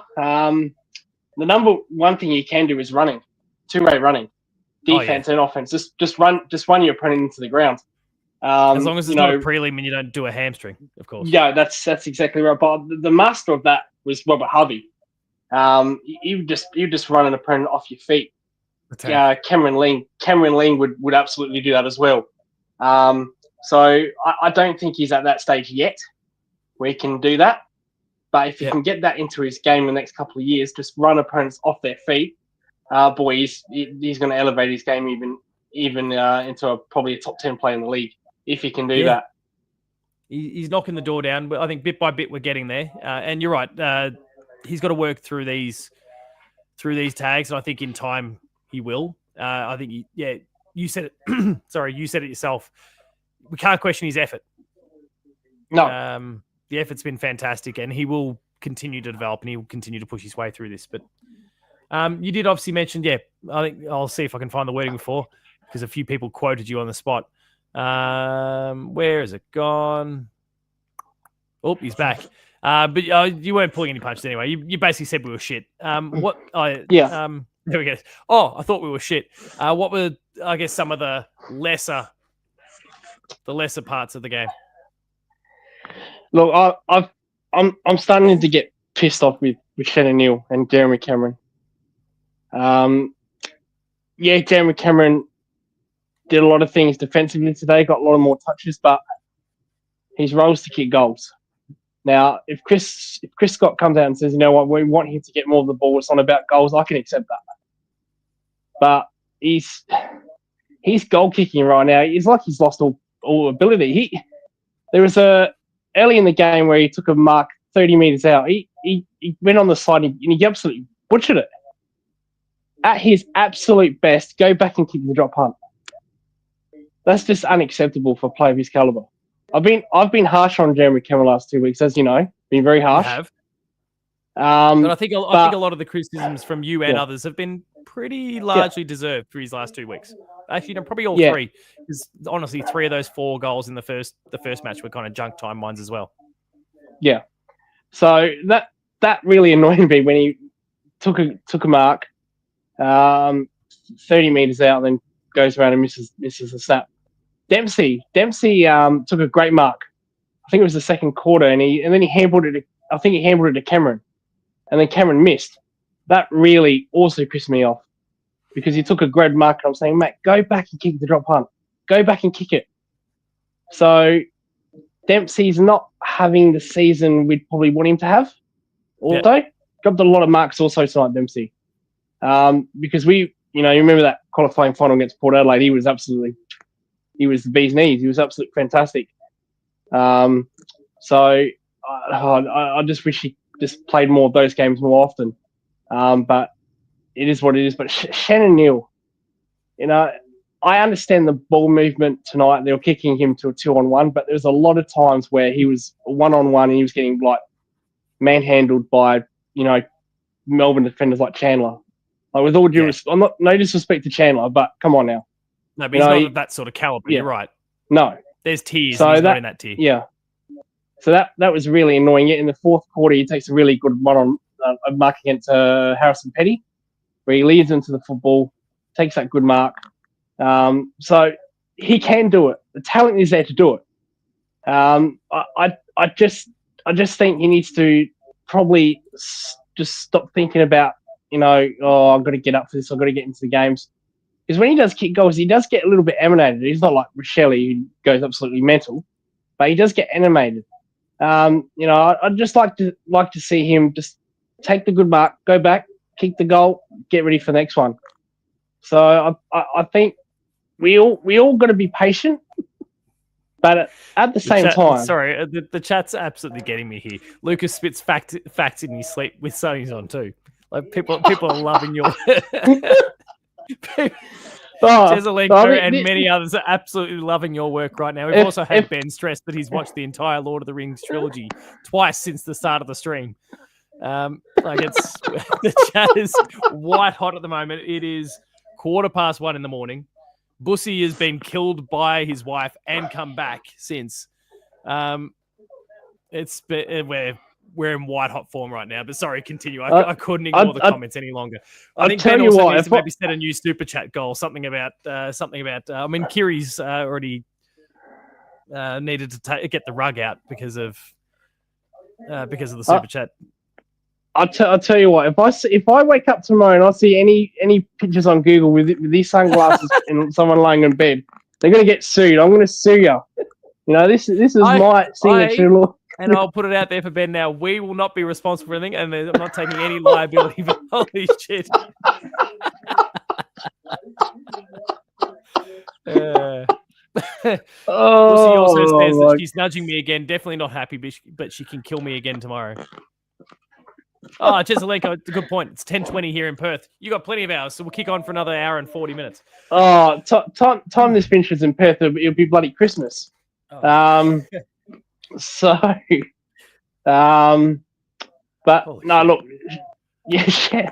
look, yeah, Shannon Neal just. Oh yeah, that's right. We're talking football. Yeah, I've lost it here. I've lost it, Paul. I've lost it. So, what were we talking about? Shannon Neal. At times, you know, there's a good player in Port Adelaide called Ollie Lord, and at times, right now, I'm thinking maybe we should direct trade Shannon Neal for Ollie Lord. I swear, we don't pay you enough to plug our content. Everyone, go check out the video I put together about Ollie Lord coming to Geelong just last week. Take 2. And also check out the Harley Reid one while you're at it. Yeah. You got the Zach Butters one coming as well, haven't you? Zach Butters is coming because we made that happen the other night. So stay tuned for that one as well. Yeah, but Shannon Ollie Lord. So you just got to get patient about times. You think, oh geez, maybe we should just trade you. Get Ollie Lord back to the club. The thing I said when we were chatting about him early on is he's still technically like Tom Hawkins had his big breakout. And obviously, Tom, you know, he'd had a premiership beforehand. He'd had some successes prior to that point, but his breakout was obviously that 2011 final series. That was his 5th year of football. So Shannon Neal's not there yet. He hasn't played as much football as Tom Hawkins had to that point, and certainly not as much at the actual top level as Tom Hawkins had to that stage. So I think he's still tracking well. Someone also mentioned at one point during the night that some of the delivery to him from time to time is not great. Like he's having to collect the ball at his ankles sometimes, and he's pretty good below his knees for the most part, at least speaking for the game of football. I'll leave the rest of it to anyway, we'll move away from that. It's 1 a.m. Like he's pretty good below his knees picking the ball up, but I've killed Lucas. Oh Jesus! Live on camera, we've got a death. He's pretty good at picking up, but he shouldn't have to. And then sometimes the ball gets dumped on his head, and for as tall as he is, he's having to reach very vertically as opposed to on the 45 taking it out in front of him, which of course then leads to some of the other criticisms that he's received where he's absolutely dropped a few that he shouldn't at different stages. But I would rather him have the opportunity to mark it out in front than some of the ankle height ones or the ones where he's having to reach directly up, where the chance of him being spoiled are much greater, or just being interfered with by players, pushing into the contest. You don't have the same level of balance. You don't have the same level of control over the ball. It makes it a lot harder in those scenarios. So the delivery to him could be improved a little bit. And that'll get there, of course. But he'll get there. I think he'll get there. Well, we see it outside 50. Outside 50 when he's on the run, he takes good marks. Really good, leading up marks. For some reason, he just can't do that inside 50. Yeah. Again, the talent's there for it, and he's got the strength. He's a big boy. Yeah. So I think it's one of those things we just have to be patient, but it can be frustrating. When it gets frustrating, you say things, and kind of can look stupid next week if he does kick a bag. But it's just going to be one of those things for probably next 2-3 years. Unless he just falls off a cliff and just keeps dropping these marks, and you can probably say, well, maybe we need to look at someone else to the club, like an Ollie Lord. But I wouldn't mind Ollie. I wouldn't. How does BT have a commentary job and Lucas doesn't? It's just come through from Pussy in the chat. But no, it's just a patience thing. I think we've got the right man. It's just going to take some time. But if you get Ollie Lord as well, then that's a bonus, right? Oh yeah. Well, our small forwards, this year haven't been slipping. I've been disappointed with Henry. You played that fantastic prelim final against Brisbane. You think, he's gonna pick off where he left off. Start when he left off, but he hasn't been disappointing. Stengel, he's been a little bit disappointing as well. Close, he's not kicking the goals as of yet. So, but I did like his defensive game closely today. Yeah. But just these, I think these one percenters, Paul, where that's probably shows that we're not that top 4 team yet. And until those things pick up, we're not going to be a top 4 team. I still think we'll probably make finals, but I'm really nervous next week. I think Crows have just came from nowhere. They've dramatically improved. They've brought back Neil Baum, who's made some tweaks to his coaches. Nixie has probably now decided that Laird should be a halfback, ranking into the middle more often. And they've done that. They've done that last 3 weeks. Real test is tomorrow against Gold Coast. We'll see if they're the real deal or not. Probably with Gold Coast as well. It's probably another real deal game for them. As far as making finals, but I'm really nervous about next week. I think they'll get a hold of us. I really think we'll probably lose this by 40, 50 points.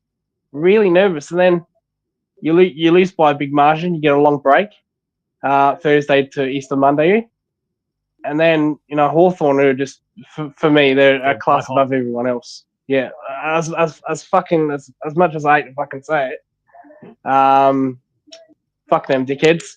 The chat is gonna love that. The chat is absolutely gonna love that.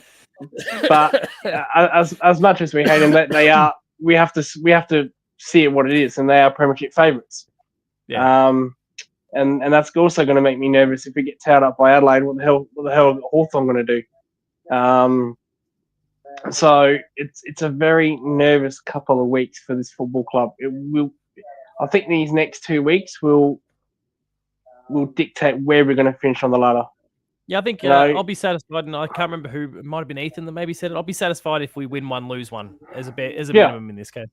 The chat is absolutely connecting with a lot of the things you've just said here. We've also got Sputicus saying that, like it or not, that bloke Lucas is peak male confidence. Either moment asks, is David Boone your dad?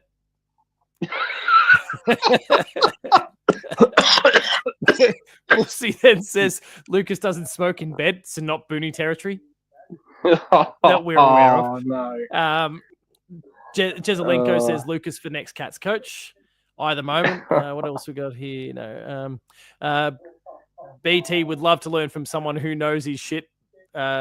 Lucas, quote, Geelong were shit end of. Pussy again. My wife is jealous that I keep marveling at Lucas' peak male performance. The chat has really enjoyed that. They've really latched onto your fuck them dickheads moment.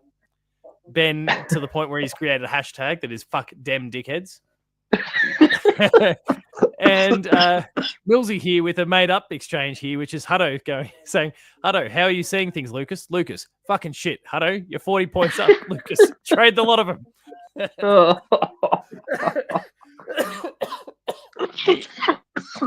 I need beer. I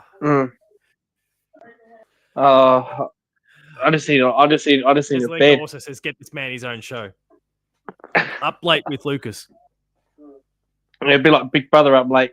Yeah, up late with Lucas. Yeah. Yeah, as long as we don't have it's YouTube, so let's not have all of those up late, the Big Brother up late moments. Yeah. Well. Yeah. Let's not show any keep that tuna cover up. Nudity. Yeah. Yeah. We don't. You don't want me to get you the sack, Ben and Paul. So try to keep it. We'll have to rebuild the channel from scratch. Yeah. Trying to at least keep it MA 15 plus. That's fine. As long as we don't hit X-rated territory, we're okay. Yeah. I won't be doing the full Monty on the stage there. Maybe if we win the grand final, maybe. Sputicus says, my partner said we're finished. That man is wearing sunnies inside. No chance. The Strider Knight with an awesome Commander Shepherd user profile picture, by the way. Player makes the smallest of mistakes. Lucas, quote, prepare to learn Chinese, mate.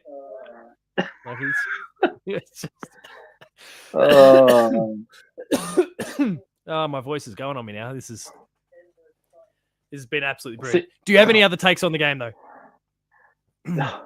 What game We're tonight? 40 seconds away from hitting the 3 hour mark. So, oh gee, I any made other promises takes?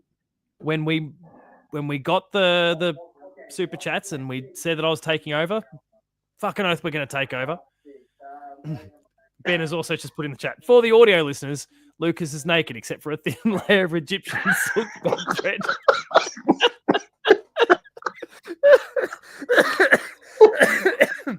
Oh, gee I can't whiz. take it anymore. 3 hours and done. End stream. Boom. No. Yeah. And if you want to end the stream, I'll be happy. I'll step into the chat and I'll take over. But any other thoughts? A bit disappointing, Jack Henry. I don't know how severe that is. The talk. Look, admittedly, it's Fox Footy reporting. It's nothing necessarily official from the club yet, but they're saying 4 weeks. Oh fuck. Well, that's not good. So that's Hawthorn, Adelaide, gather round. So that is Adelaide, Hawthorn, Carlton, and Collingwood. They're probably not so much a big loss against Carlton or Collingwood because they're nobodies, but definitely gather round in Hawthorn. Well, fuck that's ruined my night. I think, like you mentioned, obviously Reece Stanley had a pretty good game. If he can continue to keep that up, and of course he's very much a momentum and a confidence guy. So if he can maintain that, as a good win against Max Gawn and just kind of keeps going, that allows Sam DeConey to go back, play key back for the time being. Mark Blitzars comes back, he can assist in there. My big worry is the Adelaide matchup because you've got Tilthorpe, you've got you've got Tex, 3, and you've got Fogarty. And you do technically, you look at that Geelong lineup, even without Henry, and you've got someone that can go with every single one of those guys. Yeah. Not saying they'll necessarily win the matchup, but they can go with every single one of them. So that, I think, in terms of getting the matchups right, that's a good start. Well, there was talk last year that the 3 of them couldn't play in the same team. Sorry, because there were 2. We start with Brendan and his wonderful family, and we end up in a dodgy motel room. Oh, I need to turn the chat off. I'm getting too distracted. Just wait when I'm outside of Adelaide Oval next week for that comment. Well, because I am going to gather round. So I'll be probably doing a post-game live outside the Oval. So that should be interesting. Or I could be doing in my cricket club. I could be sleeping there for the night because my mum's a Crows fan, and could be a long way home depending on the result. So happened before, but anyway, I won't get into that. But no, Tom Stewart, I'm a little bit concerned with Tom Stewart. I don't think he's 100%. No, he kind of joked about it in the post-game interview. They asked, how you going? He goes, 99.9%. But, you can tell he's not 100% right. But, I think he just needs to be protected a bit as he kind of lets that knee continue to recover. I'm not too worried. I think when he's required, he'll absolutely do what is required. And he did that on a few occasions over the course of the night. He backed into the contest, took the mark, had no issues, got tunneled. Mouthed off at that little shit. What's his name? Fuckwit May. Fritch. Oh, Fritch. So him, yeah. Oh, so I thought you meant fucking that Flog May. Oh, yeah, but I mean, look, if Stephen May gets angry, he just goes and punches a teammate. So don't worry about that one. Well, I thought some of his acts tonight were pretty stupid and dangerous. Like the one he tunneled. Was it Tom Stewart? Yeah, that was what I was referencing when, because Tommy Stewart then called him a dickhead and mouthed him off afterwards. Yeah, that is so dangerous doing that because Tom Stewart can't protect himself. You're completely vulnerable in those scenarios. Those decisions just with the AFL tribunal, they give Archer 3 weeks for that contact. Yeah, they're allowed players to tunnel each other. That just doesn't make sense to me. And that can really cause a lot of harm and injury, in those situations with the tunnelling. So I don't know what goes through there. Their mind about Andrew Dillon or Kane, especially Andrew Dillon. I still want to see him in a cricket net. I want that. I'd do anything to get him in a cricket net. But you're going to get a nice little hide We're going to get some sweet chin music. Yeah, I was gonna say the chin music's coming. A few short, sharp yeah. bounces. Yeah, I'll get into prime shape. Don't worry about that. With a few big toe crushes as well. Oh yeah. You sweet Yorkers. I'll break his toes in 2 balls. Don't worry about that. No, just ridiculous. But 3-2-1. I'll give you that, and then we'll head off. 1 vote. I'm going to give to Atkins. I thought his defensive work is fantastic. Yep. I think each of the first 4 games he's had over 10 tackles. I think that's a record of some kind. He's sitting on 7. They finally updated the stats. He's sitting on 48 for the season so far, so he's averaging 12 a game. Yeah, it's ridiculous. Absolutely ridiculous. I'm a bit worried when he has to play on a speedy midfielder. Yeah. So, and Crows and Hawthorn have that. So we'll see with that one. I'm a little bit concerned with that. 2 votes. So I'm going to give it to Reece Stanley. Yeah. Probably the first time I've ever given him 2 votes for a while. And 3 votes, of course, the captain. Fantastic, Patrick. Just the heart and soul of this club. Over the last 2 years, he's playing the Joel Selwood role, isn't he? Like he's just the heart and soul. Never stop trying. Never give up. Always put your body over it. So and I just love that with Paddy. So yeah, that's my 3-2-1. No, that's awesome. Spartacus has just shouted out that Lucas is that cool that he's telling his time to wrap up. Like you're dictating the run of show from here. That's how well you're going at the moment. My time's my time, Paul. No, and I appreciate that you've given us some of your time. Please make sure to go to sleep with those glasses still stuck on the head. I'll tell you what. The waiting time. I'm surprised I actually didn't fall asleep yet. Because I am still battling tonsillitis. I was going to take a tablet, so that probably would have put me to sleep. So stuck it out for the team. I stuck it out. Oh, I got my headphones on. Not as good as yours. I don't know what brand yours are, but these are Alienware. There's a story around that. It was a bit dodgy. It was a bit dodgy on my part. It was a JB delivery that made it to my place. It wasn't for me, but it wasn't identified, so I didn't return it. I'm just here with the JBL, so I'll take the Alienware any day of the week. But no, I was listening to some tunes. I was listening to some 90s. Some Britney Spears, Spice Girls, M2M. Toxic. Yeah, absolute TLC. So no, with Britney, I love Sometimes. That's one of my favorite songs. Also big on Avril Lavigne. Sorry, just the most recent comment got a bit graphic. Lucas's sperm comes out wearing sunnies.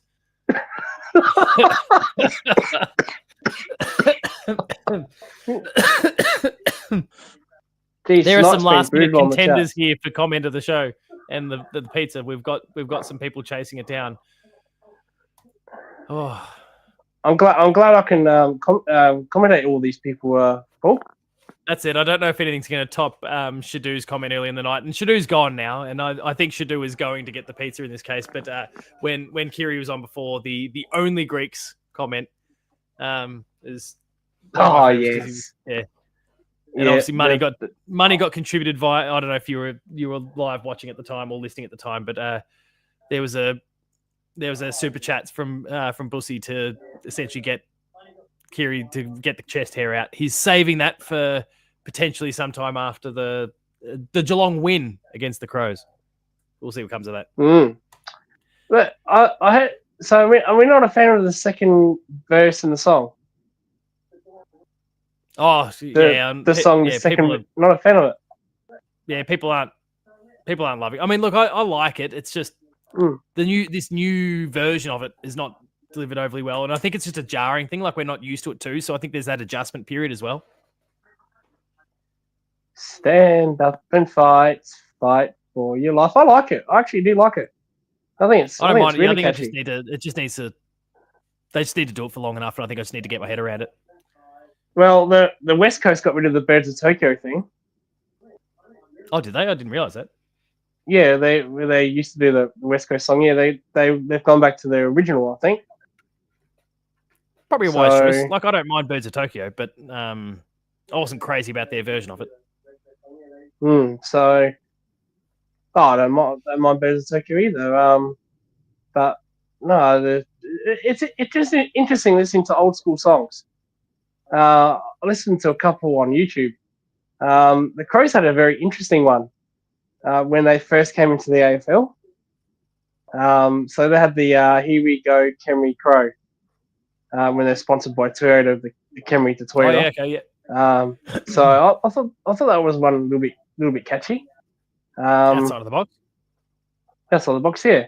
I'm not going to sing it all because I don't know it all, but yeah, it's interesting. I remember the Brisbane Bears old theme song, and the Fitzroy, but no, it's very interesting. South Melbourne's before they became the Swans. So you can look on YouTube if you want for that. But I'll stick to my 90s music. Are you into music, Paul? I mean, look, I don't listen to nearly as much as I should because I'm forever consuming game stuff or podcasts or creating stuff. But no, I mean, we spoke about it on the Paul James show a while back. Like I'd been to Green Day, had a great time there. Like Green Day, Living End, Linkin Park. Like that's my that's my peak. Yeah. Oh, I love me some Green Day. That's just when they went off at Melbourne the other week. That was awesome. Oh yeah, they're in bloody Melbourne. You know what pisses me off with acts? They always skip bloody Adelaide. Well, what are you talking about? You got like 4 Katy Perry gigs. What are you complaining about? I don't care about no Katy Perry or bloody Taylor Swift or Sabrina Carpenter. No, give you some Britney Spears. Yeah, I actually saw Britney live back in 2007 at the Entertainment Centre. So did she open up with I'm Britney, Bitch? No. What did she open up with? I don't even know if that's a song. Isn't that a quote? No. I don't know much of. I think it was "Baby Hit Me One More Time." Right. As long as she sung sometimes, I didn't care what she sung for the rest of the night. Kiri's there saying he's going to the Katy Perry concert. Okay, so 2 hours into that concert, I was thinking, oh my god, if you're not going to sing that song, and she did at the end. Got to keep you hanging. So that, she kept me in suspense. Says Britney was lucky to be in the presence of greatness. I was lucky to be in the presence of greatness. I do. There is one band that I really wish would come here, and they actually they did a reunion a couple of months ago. That was M2M. They're a pop duo women's band, so a women pop duo band that used to be in the 90s.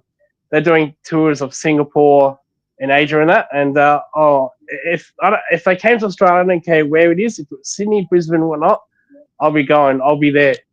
I'll be there like Pep Guardiola. So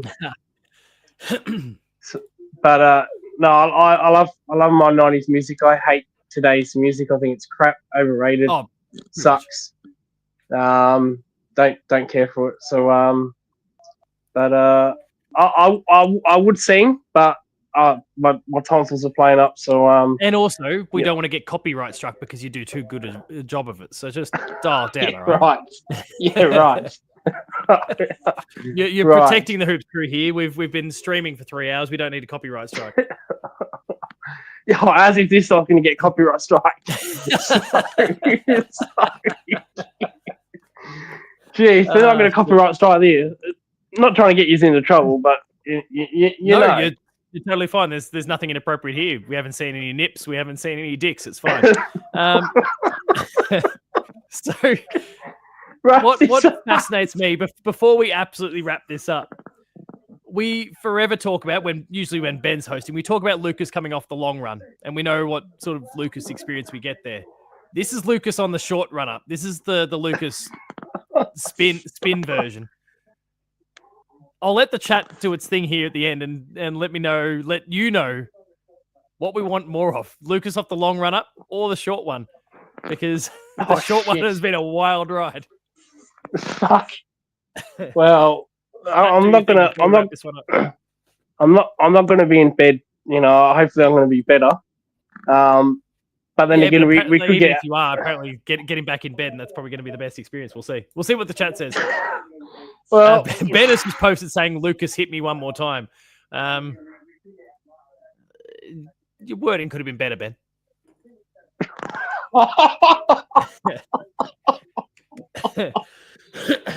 Well, I've enjoyed this in bed with Coach Lucas. But I'll let you get some rest, mate, because you are rocking tonsillitis at the moment. You do need to recover. Yeah, and I should probably get some sleep sometime as well. So yeah, absolutely. Thanks for all the nice comments. I really appreciate that. It's been so good. You've been a great sport with the whole thing as well. It's been awesome. Oh, I really appreciate you, Paul, and Ben, and everyone for putting up with this, and all of you. Spartacus finished with Lucas is everything we need to finish the show. I feel like I've been wine, dined, and sandblasted all in one.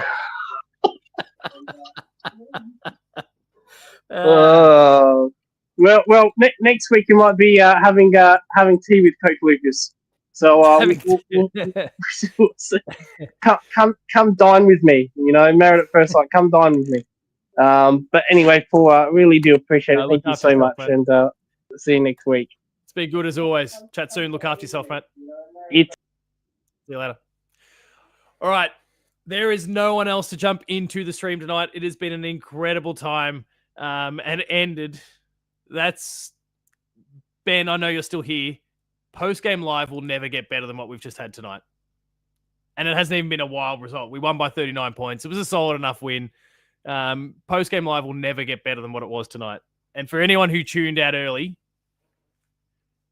if you know anyone who tuned out early, tell them to go check out the last 45 minutes. It's peak viewing. Thank you all of you for being part of this and sticking around. It is, in Victoria, it is 1:45 in the morning. Bussy has been killed by his wife and recovered. I am yet to get killed by my wife, but you watch if I make too much noise on the way back into the bedroom. Thank you, everyone, for having tuned in tonight. I need to get rid of Lucas's handle here. It's been awesome. Make sure all the content coming up, I will record. It probably won't hit the 9 a.m. thing, so I'm going to endeavor to try and get a bit of a sleep in. But we will get the match reaction video done, and that will be out and published for everyone tomorrow. On Sunday, the Paul James Show will return live again, where we'll, for the third time, I'll review the match and talk about it in details before starting to cast a bit of an eye to what is to come in the next week in the gather round match. Where Ben and I are still working out some scheduling stuff, so I'm off to the Grampians for a few days next week, Wednesday through Friday. So I'm certainly not around for post-game live, but I don't know what that's going to mean for the Paul James Show yet. So we'll discuss that a little bit and work out whether it's me hosting it, whether Ben takes over, whether we just take an episode off during the week next week. We'll see how all that goes. But I do still have videos about Zach Butters and more to do. So stay tuned for that content to roll out. All right. Thank you, everyone, for having jumped in tonight. It has been, like I said, it's been an absolute pleasure. It's been a great time. Lots of laughs, lots of awesome commentary, really insightful stuff, as well as the loose and ridiculous stuff too. Thank you all. Check out all the Hoops Crew content. We've been going for 3.25 hours. I'm sure every single one of you here has subscribed and liked and done all those sorts of things, but please consider doing so if you haven't already. Check out the Patreon as well. We've got access to a whole bunch of exclusives, early access content, and extended content there as well. To all of you, thank you so much. It's been a great time. Ben, you'll never be allowed to do this show again. The quality has been far too good. Thanks, everyone, for watching. Remain Geelong strong. The Cats got it done by 39 points. It was a good time. I'll see you later.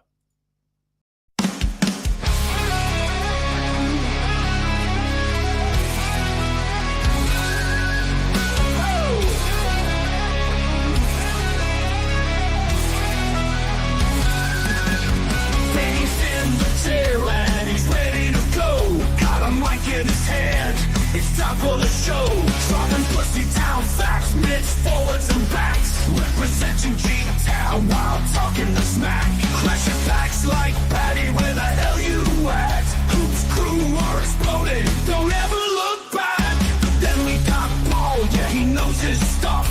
He's a man, he's a myth, taking on the nuffs.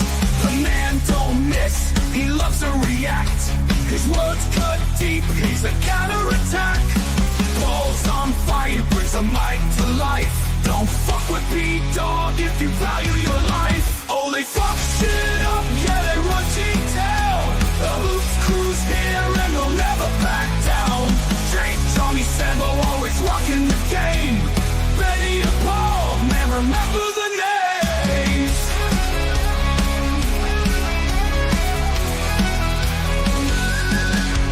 In the studio, Jake's bringing the noise. With Johnny and Sambo, the chaps chat boys, they're electric and they're ready to roll. The boys are on fire and they're taking control.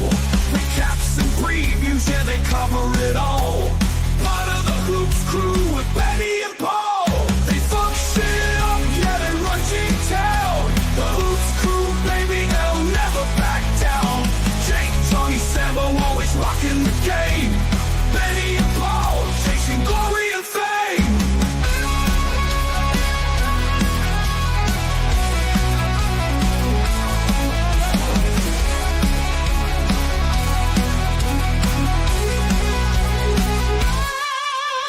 Brad with the sleeves, Max Holmes and Jack Bowes. Tommy fucking Atkins, he'll break your damn nose. Stewie in the middle, and Reese in the ruck. They see Big Jezza and they know they're fucked. They're the G-Town boys, go hard or go home. They're fucking insane, take